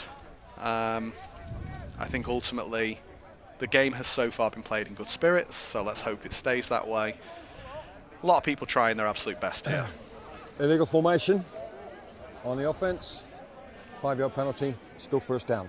What you also don't want from an East Kent point of view is to be baited into penalties. You saw it looked like, obviously, for whatever reason, one of the offensive linemen for the Mavericks didn't like something that was said or done there at the end of it, and he was having to be dragged away by his teammates. So yes, this one's going to end maybe a little bit of a damp squib considering the scoreline and the weather conditions we've had, but still a full quarter of football to play, and you know that those Newcastle Vikings will still be fighting hard. They'll be desperate to get rid of that big 0 next to their names. So here we go then, 1st and 15 for Joe Thompson and the East Kent Mavericks. Oh, fumbled exchange, trying to get the ball in the hands of David Julius. It looked like a bar of soap in there for a minute. And the Vikings will be licking their lips here, thinking if we can keep them this side of the 50-yard line, we might be in with a good chance of a punt, and that might put us in a bit of a better position than we're in currently. Vikings defence struggled in the second half so far, but penalty coupled with a bit of a mishap by the Mavs sets them up nicely. 1st and 15 becomes 2nd and 18. Thompson this time does hand the ball, gets it successfully to his halfback. Zion Adetiba with the carry. Good tackle once again. Maybe picks up a yard on that play. That's Rico Baptista Borges. So 3rd down here. Long way to go. I would expect Joe Thompson to want to throw the ball here, but coaching staff of the Mavs might decide, let's play risk-free. Again, that could be the end of the 3rd quarter there. I think referee Yates is about to hold the football aloft to indicate the 3rd quarter is complete, as we see the Vikings switching their positions at least. And I say, 26-0, you're in this kind of tricky position, if I'm honest with you. From an East Kent perspective, I'm sure they don't want to be seen to be running up the score, but still with a full 15 minutes to play, where do you stand on adding more points if you're the Mavericks coaching staff?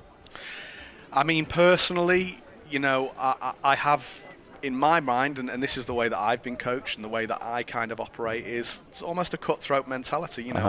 We practice week after week after week to score points. Sure. And, the only reason I would perhaps not stay aggressive here is to perhaps either absolve myself of any risk or to be kind to the Newcastle Vikings. But unfortunately, that's just not the way that I think that Adam Lillis, the offensive play caller, operates. Quick receiver screen out to Balogun. Teju Coca Balogun, rather. And that's going to bring up 4th down. And I think, what you don't want to do is give the Vikings a slither of hope, do you? You don't want to give them any sign that, hang on a minute, we might still be in this one. So that's a relatively conservative play. And John Ellender is going to come on to try and pin the Vikings back. Mavs call a screen pass there, which is almost like a horizontal run play. Extension of the run game, yeah. It's not something that they've done particularly often in this game, and so they might be thinking, look, we can stay a little bit aggressive here without taking too much risk. Didn't pay off on that one, but you're only ever one block away, really, on a screen pass. Ellender then puts the ball high into the Stafford sky. Takes a big bounce. And that's fielded inside the 5. And Henry Bulmer and the Vikings offense are going to be operating from the shadow of their own goalpost. So let's very quickly then, Sam, let's look ahead to next week, particularly to the Premier final between the Bristol Aztecs and the Manchester Titans. I saw a stat, I can't remember exactly what it was. First time in a number of years that there's not been a London team in operation. Obviously, Bristol looking to go back-to-back. How do you see this one going? Bristol dispatched Coventry 45-7 in the semi-final. Manchester just squeaked by the London Blitz 21-20. Yeah, I mean, if we look at the results from the season, it's hard. It's always hard to compare north to south and south to north. You never know what you're going to get until they meet. Now, obviously, the Bristol Aztecs have handled pretty much everybody with comfort and ease. A few kind of plays here or there, or periods of time in some games where they've not run away with it. But ultimately, by the time you get to the end of the 4th quarter, or kind of the dying moments of the 3rd quarter, should I say, the Bristol Aztecs are usually in a position of significant power. Manchester have dominated practically everybody in the north. There have been a few, closer games. That one with Nottingham Caesars towards the end of the season of particular note. And they had an extremely close game with the London Blitz where they had to come back from a deficit. They showed their character there. Are the Bristol Aztecs a step too far? Is this Manchester Titans team ready and built for a challenge to the Bristol Aztecs? I know the Manchester Titans will be up for the challenge, but Bristol Aztecs have talent strewn all about the team. They're a very well-run operation, and it could, looking at the scores here, 45-7 against Coventry Phoenix for the Bristol Aztecs in the semi-final, 21-20 Manchester Titans. If you compare the scores throughout the year and how Bristol performed against London, sure, You have different matchups, of course. Might match up really well against the team, but I think if I was a betting man. And we just go back to live play because Bulmer has unlocked the East Kent Mavericks defence for the first time this afternoon, and what a shoelace tap tackle. It looked for all the world like Harry Bowers was going to go the distance from inside his own 10-yard line, but talk about never giving up on a play. And credit where credit's due to that pursuing defensive back. You can see, Bowers is like, I was this close. But the Vikings still fighting. It's that same play again. It's up the seam, making the safety make the wrong decision. Now here, the safety has got to pick. Am I going to go for the player? Am I going to go for the ball? He's gone for the player, but he's kind of half cut it. He's not really committed too much. Timeout, East Kent, 12:52 left in regulation. Nico De Pasquale there with the touchdown saving tackle. And that safety was kind of caught in no man's land, wasn't he, Sam? Yeah, Tomiwa Olagunju, really close, but just not quite enough. And it's that, once again, it's those fine margins that I mentioned. Just the cliche is the game of inches. And sure. That's not necessarily, yardage on the field. That could be just a fingertip to a ball. And, Vikings capitalised there. Exciting to see them in the red zone. And I got to expect they're going to go back to Harrison here. He's carried them all year, and I know that we're in the fourth quarter now, and there's a significant deficit. But if Harrison is your playmaker, and he is the guy who you believe gives you the chance to score the most based on alignment, based on matchups, then you give him the ball 4 times in a row and make it happen. 25-yard completion with a 45-yard yak at the end of that. Now, the neutral will be desperate for the Vikings to get into the end zone. Harrison switches sides with Bulmer, and they bring a man in motion. As you say, there's Harrison being fed on first down. The door shuts very quickly.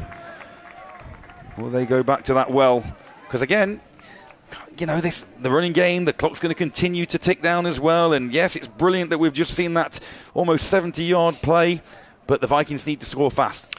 Yeah, and as a quarterback, your routine when you get to the line of scrimmage, if you have one, a good routine would be, okay, let me do a box count, see how many players are around the box. East Kent Mavericks have got 8 players in the box right now. Yeah. So that is a massive advantage to East Kent Mavericks. Outside the box, you've got one-on-one matchups. Can Bulmer exploit those, or are they going to try and run the ball down the gut with Harrison the whole time? 2nd and goal, and this time they do go play action to the corner of the end zone, and that's way over the head of his intended receiver. Intended for Aaron Wall. And things happen so fast down inside the 5-yard line. Quarterbacks have to make very quick decisions, but that one looked like he was thrown towards the corner of the end zone, and Wall came back to the inside. Yeah, space is really condensed down here, and I think that passing the ball is the right option here because you have 8 Mavericks defenders in the box, as I think the Newcastle Vikings have taken a timeout. Timeout, Newcastle. 11:57 left in regulation. Yeah, got to get this play call right, really. You then would expect that Newcastle would come out, if they were to score and be successful, they would come out and try an onside kick, just because the time is ticking here. And again, I think that passing the ball in this situation against 8 players, 8 defenders in the box, you've got your 5 offensive linemen. Currently, Newcastle are using a tight end, so that's 6 players. You've got your running back, which is your number 7. And because Bulmer is a runner, you do have an 8th player. So in terms of just the numerical box count, you have 8 versus 8. But that is a lot of space that is condensed. It is a lot of... Every hole is filled by a defensive lineman or a defensive player. You have single matchups on the outside, and that is what I'd be looking for Bulmer to exploit here, as opposed to the mismatch in the box. 3rd and goal then. Bulmer, low snap, pitches it this time to Harrison. Harrison tries to find the edge, but he can't. And he's going to be tackled for a loss, which is going to bring up 4th down. And I agree with you, against this stout East Kent Mavericks run defence, I'm not sure that's the call that's going to get things done, and the clock will continue to run.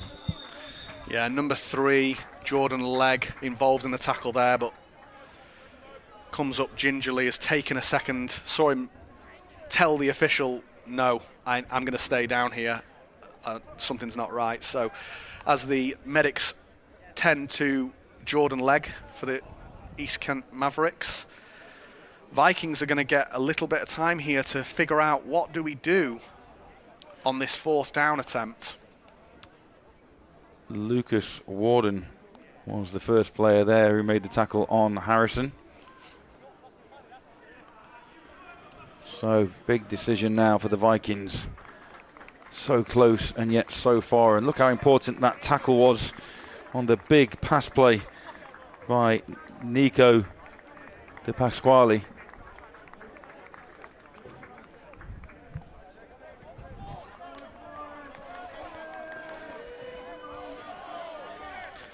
So here we go then, big 4th down. Look at all the space to the right-hand side for Bulmer. You've got to think you've got to put this one up. Maybe just a jump ball to the far corner. Stacking the box again. No safety anywhere near the back of the end zone. Can the Newcastle Vikings get some points on the board here in the 4th quarter?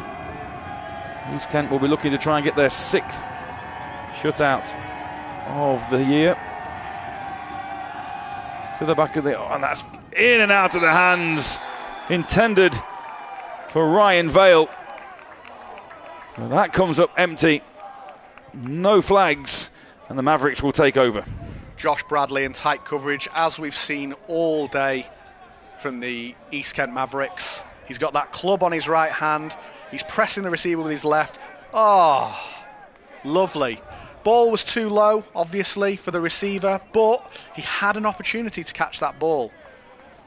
The DB, Josh Bradley, for East Kent, comes up with a play there, puts the pressure on, incomplete pass, and forces the turnover. Yeah, it's a great advert once again for... we've seen some brilliant DB play this afternoon.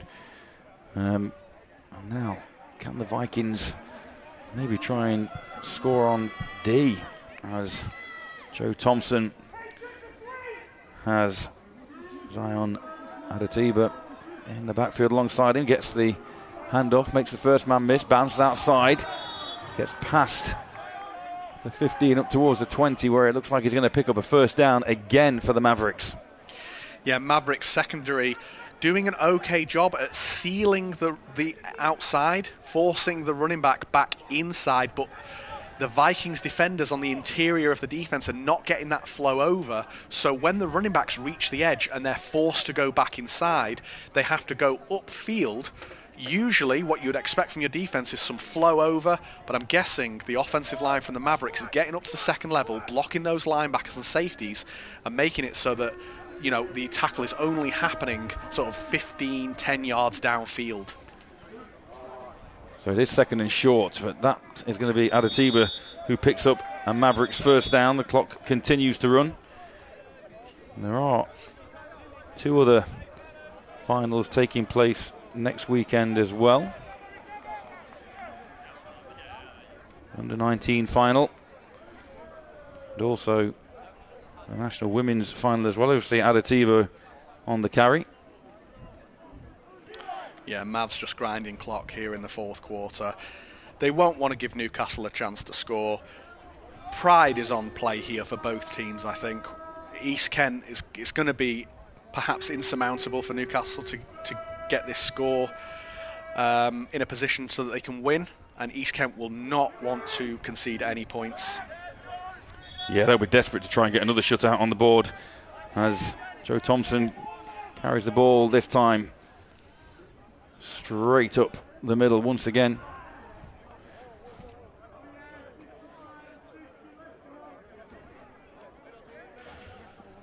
So, yep, clock continues to run. 2nd and 4.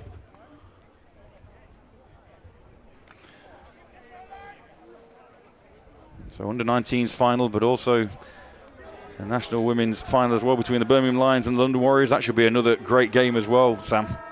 Yeah, these two teams very, very familiar with each other. They've played each other in finals, in playoffs for a good few years now. And, you know, London Warriors have won their national championships. Birmingham Lions have won theirs. That is certainly A fantastic game to watch, and if you've ever watched women's football in the finals before, you'll know these scores can sometimes get up to the 50s and the 60s. They are very, very exciting games to watch. Both teams stacked with GB players as well. So that will be another great culmination. Holding, number 84 in the offence, 10 yards previous spot, remains second down.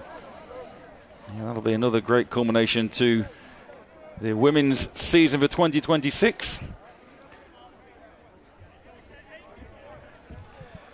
On that previous play, watching number 89 for the Mavs, Dante Langlace, get ran into the back of. He's looking around, holding his hands up. What on earth has just happened? Well, your running back, Adetiba, has seen the opportunity, gained some more yardage, but it came through the back of his own receiver, as we've got second and long now. So what looked like being a really effective clock-sapping drive just stalls momentarily. Adetiba to the ground again. A heavy dose of Adetiba at the moment for the Mavericks. And they'll be more than happy with this. Just eat clock. Don't need to score any more points. Managed to stop the Vikings on that previous possession. And Coach Amika Anyabu will be more than happy with the efforts of his squad this afternoon. Third and long then. Yeah, when I spoke to Coach Anyabu before the game, he mentioned that his advantage, or the team's advantage. Great tackle there. Sorry to interrupt you, Sam, but great tackle again. We've mentioned his name on more than one occasion. Big Isaiah Shabioba.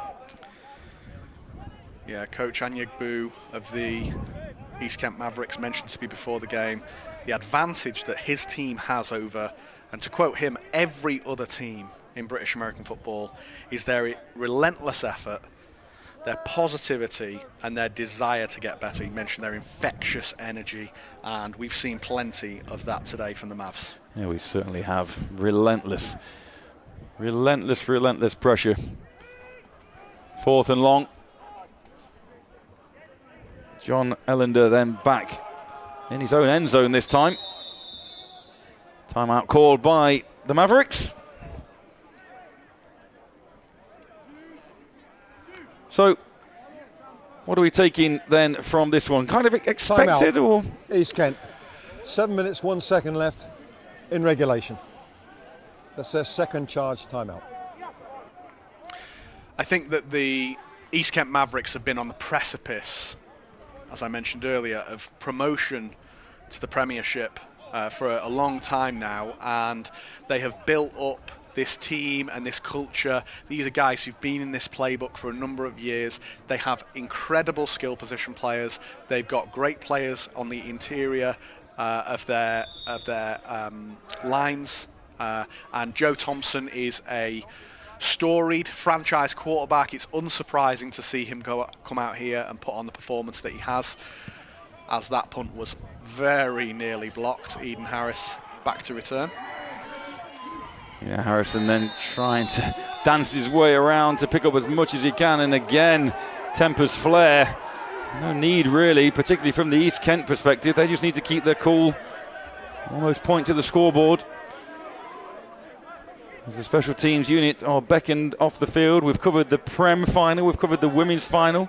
We've also got the under-19s final, where the London Blitz will meet the Nottingham Caesars once again. The London Blitz have been successful over the last couple of years, and the Nottingham Caesars can get these finals, but they just can't take that final step at the moment. Yeah, I think that seems the case with any Northern team, really. You know, the Blitz have... It's very, very... straightforward. You can call this a dynasty at this point. You know, the Blitz have dominated the under-19s game for many, many years now, and you know, it's incredibly hard to bet against the Blitz in that under-19s final, but we have seen teams take on the Blitz in the past and give them a challenge. I would love to see the Nottingham Caesars come with their A game make life difficult for that incredible franchise and organisation, the London Blitz. So then, final stages of this Division 1 final. Let's see if we can get some excitement from the Newcastle Vikings, see if they can break their duck. Henry Bulmer, he hands off and is a big run on first down this time. Not Harrison, but Richard Barkley. We've called his name a few times. He comes in relief of Eden Harrison. Yeah, interesting. I wonder if the Mavericks defense has rotated somewhat. Tired bodies, and we might be seeing... this is the game plan from the Vikings, and if they believe that the best chance of scoring is through running the ball, then they're going to continue to do that. They have an impressive offensive line, but as you have success in the run game, that hopefully opens up for the pass. Yeah, and Bulmer has shown that he can find his targets downfield.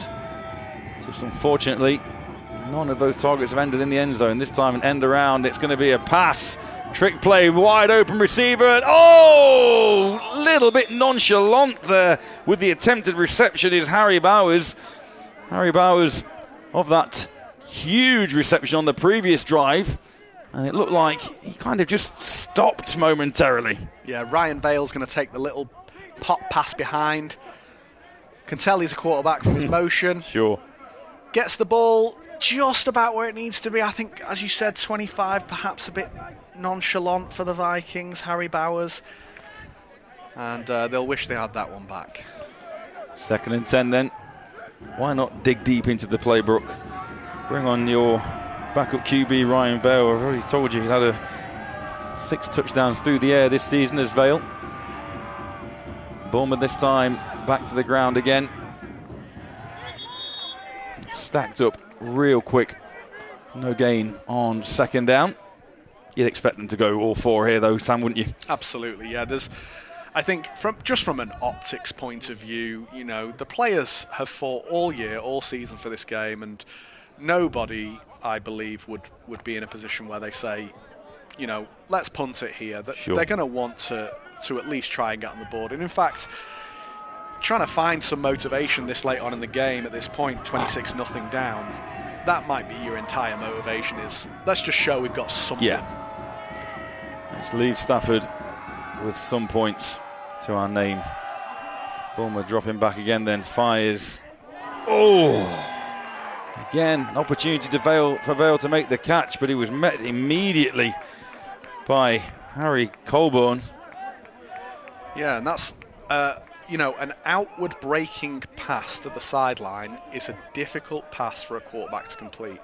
The ball was on time. It was a little high, but Vale had an opportunity to catch that ball. And if we're being completely honest and a bit harsh, Newcastle heading into the Premiership, to succeed in the Premiership, you need to be making catches like that. Those are the catches that make the difference.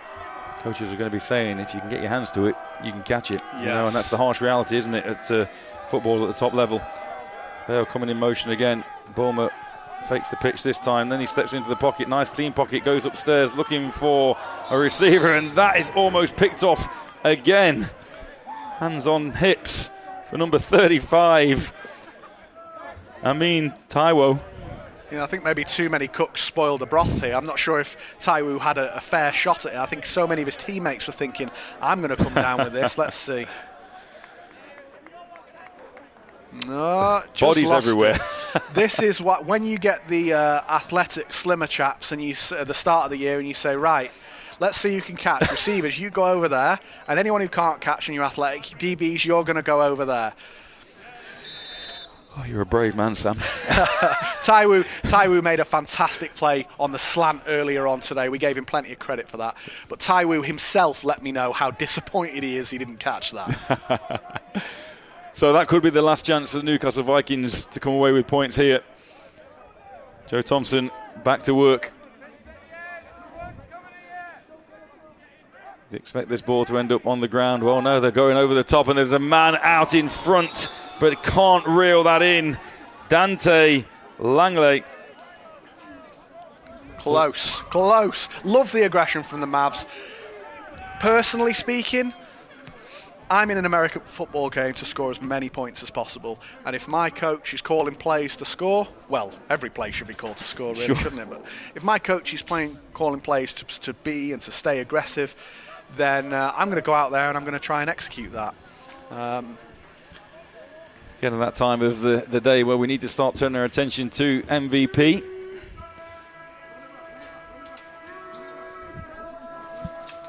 Going to be a tough one, to be honest. Nobody's kind of really shone.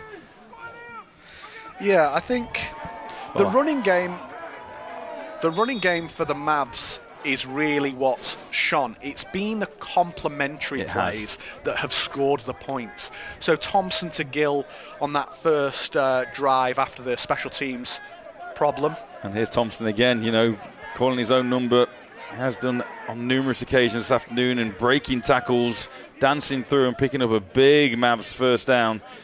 And sometimes it's hard to argue with the quarterback, and like you say, when there's a stable of backs, as the Mavericks have shown this afternoon, to be just pick one of those guys isn't necessarily fair. Saquon Gills had a good game as well from receiver, opened the scoring. In fact, Saquon Gills had 2 touchdowns through the air. Beauville 1 on the ground, 2 field goals from Joel Hughes. I think it's tough to argue with Thompson, as you said. This is a quarterback's game, typically, and Thompson has thrown both those touchdown passes to Gill. And as you mentioned just there... and a little bit of light at the end of what has been a dark tunnel, as there's an interception there for the Newcastle Vikings.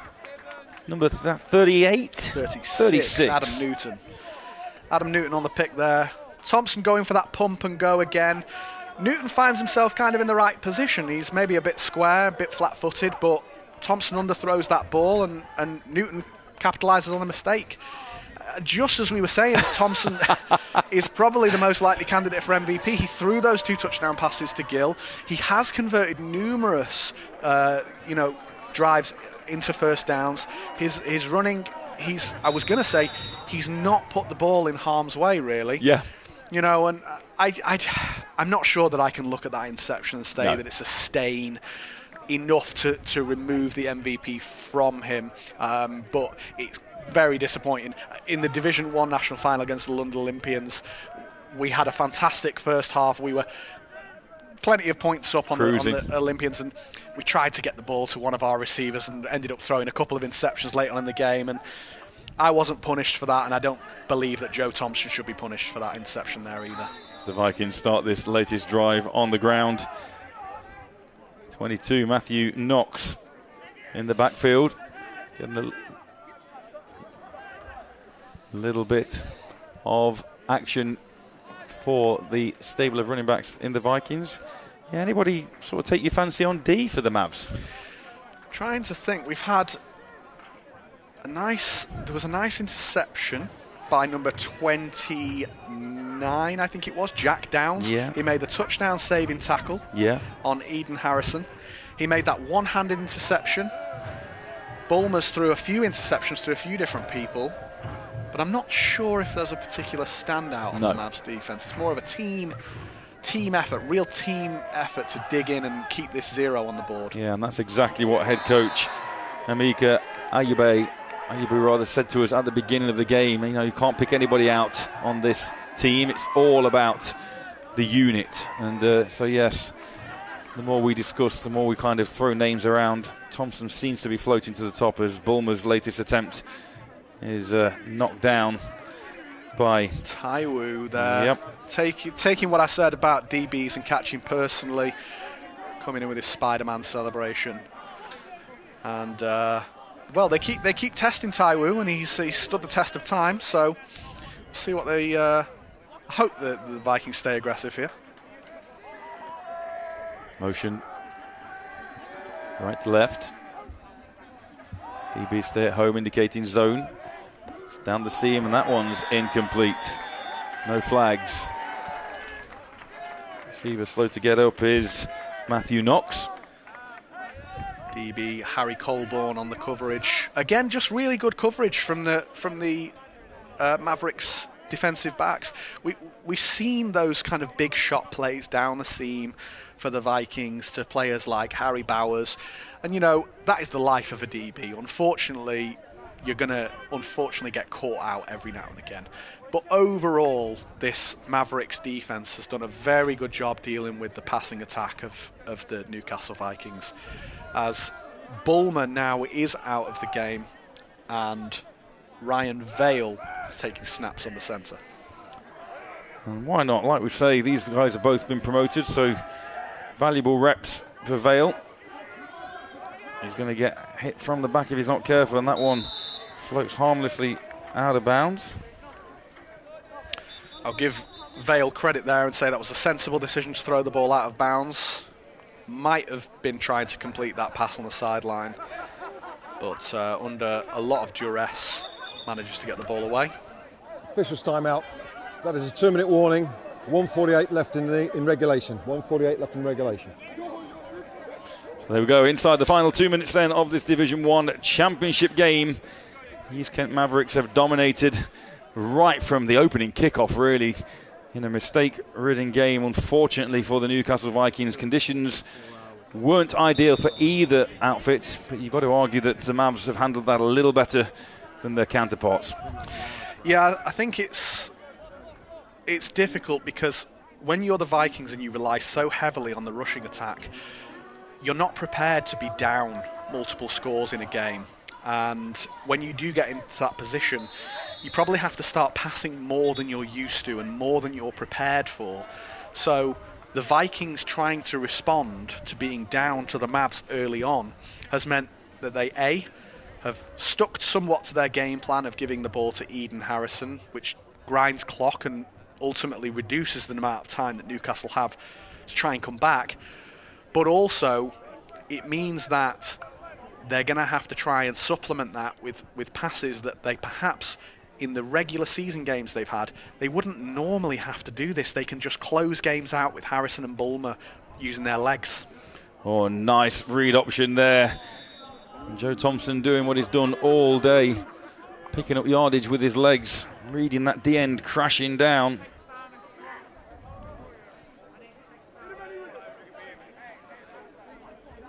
Can't fault Thompson there. He knows he's going to slide and that clock's going to continue to tick. Got to protect himself as well, like you say. No point taking hits. You don't need to as a quarterback. Thompson's not too young nowadays. He's been around the block, and you wouldn't know it from his style of play and his running, but you don't need to take unnecessary hits as a quarterback.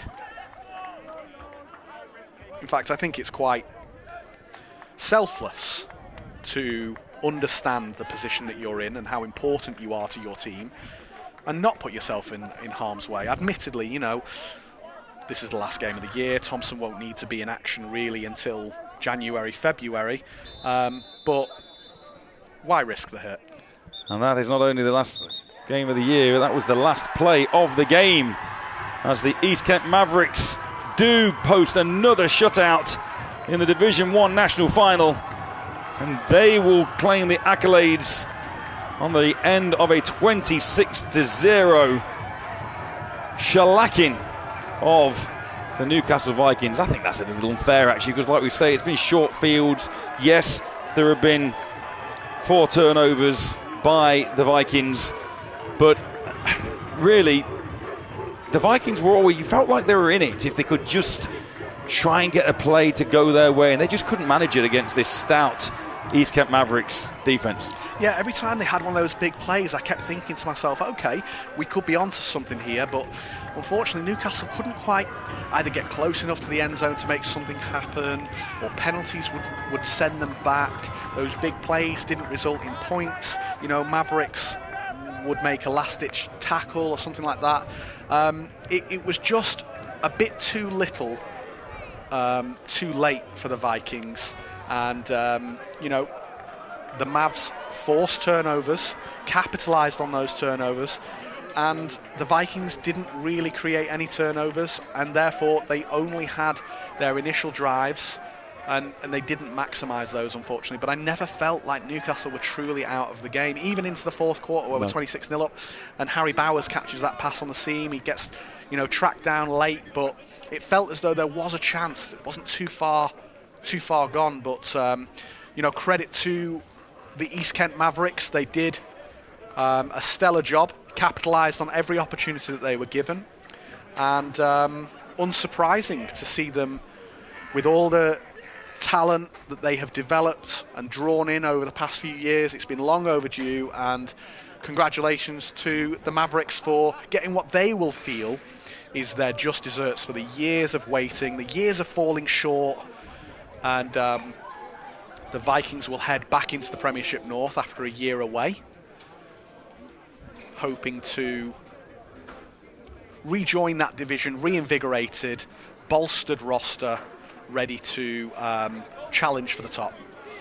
So as poetically the sun begins to shine literally as the game ends, let's take a look at these second half highlights. Look at that, a beautiful view finally over Stafford Rugby Club. Yeah, second half highlights then.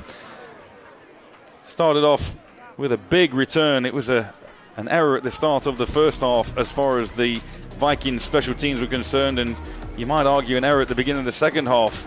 There's a big return from number 89, Dante Langley. Manages to put the Mavs in great field position. Joe Thompson does what he's been doing all day long with his legs. But a good, stout defense. Those Vikings were always there. We mentioned his name on numerous occasions.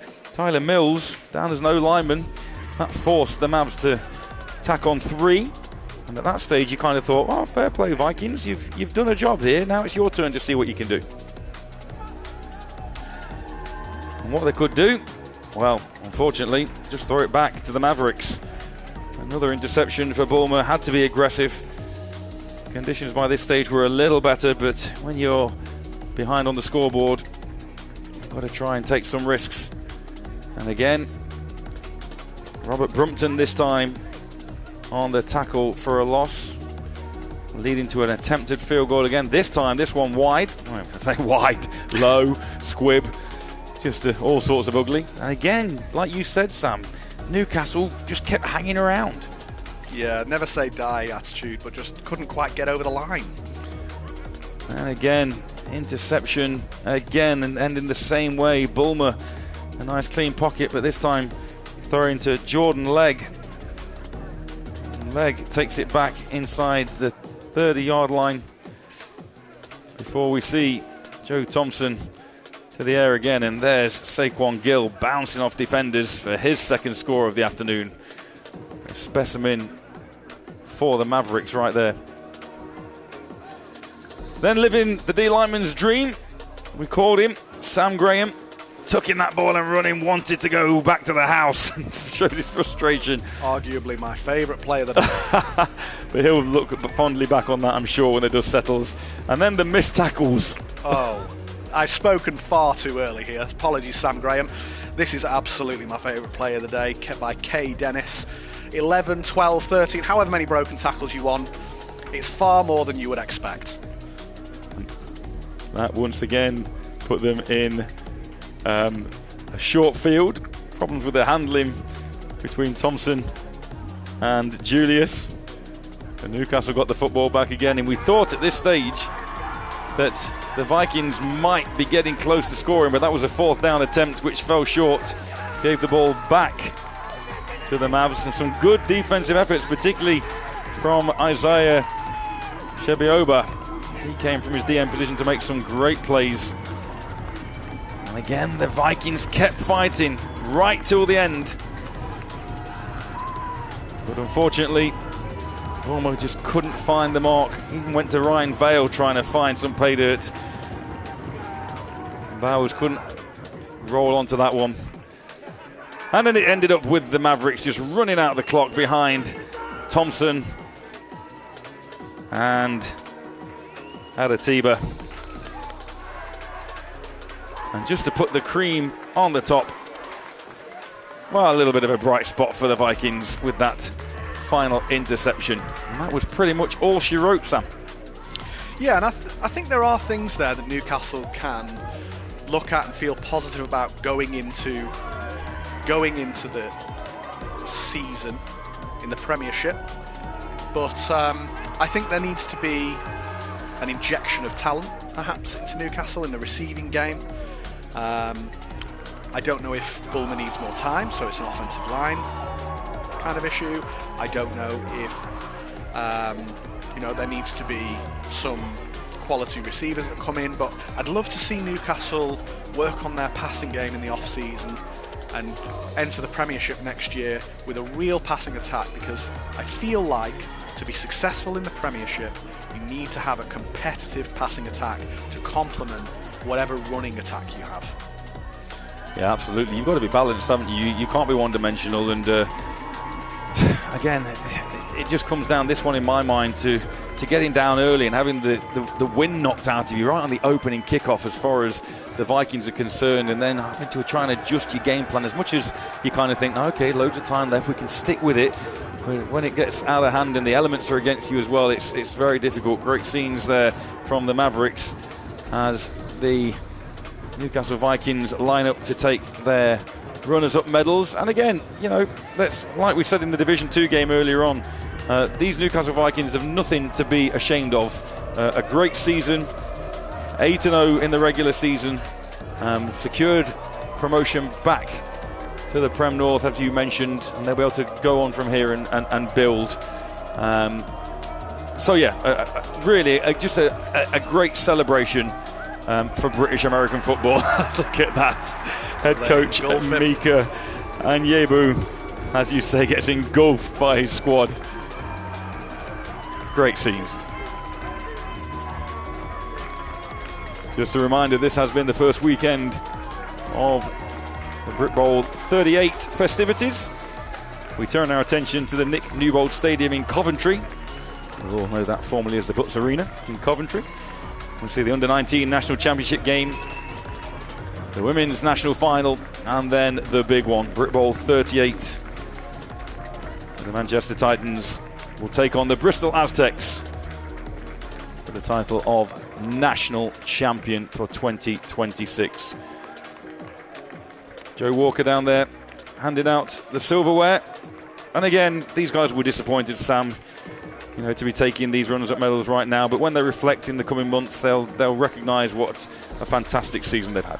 Yeah, initially in this moment, it's always hard to kind of swallow. But with the way that it goes in Division 1 and in Division 2, it's really a cherry on a very nice cake. You're working towards that promotion, and yes, players want to lift the trophy, and they want to be able to say we were the best within our division. Sure. They want, a lot of them want the ring at the end of the season that so many teams go out and design and buy, and everybody wants that. But it's important that Newcastle take a step back and reevaluate, reflect, and they'll feel positive about their season.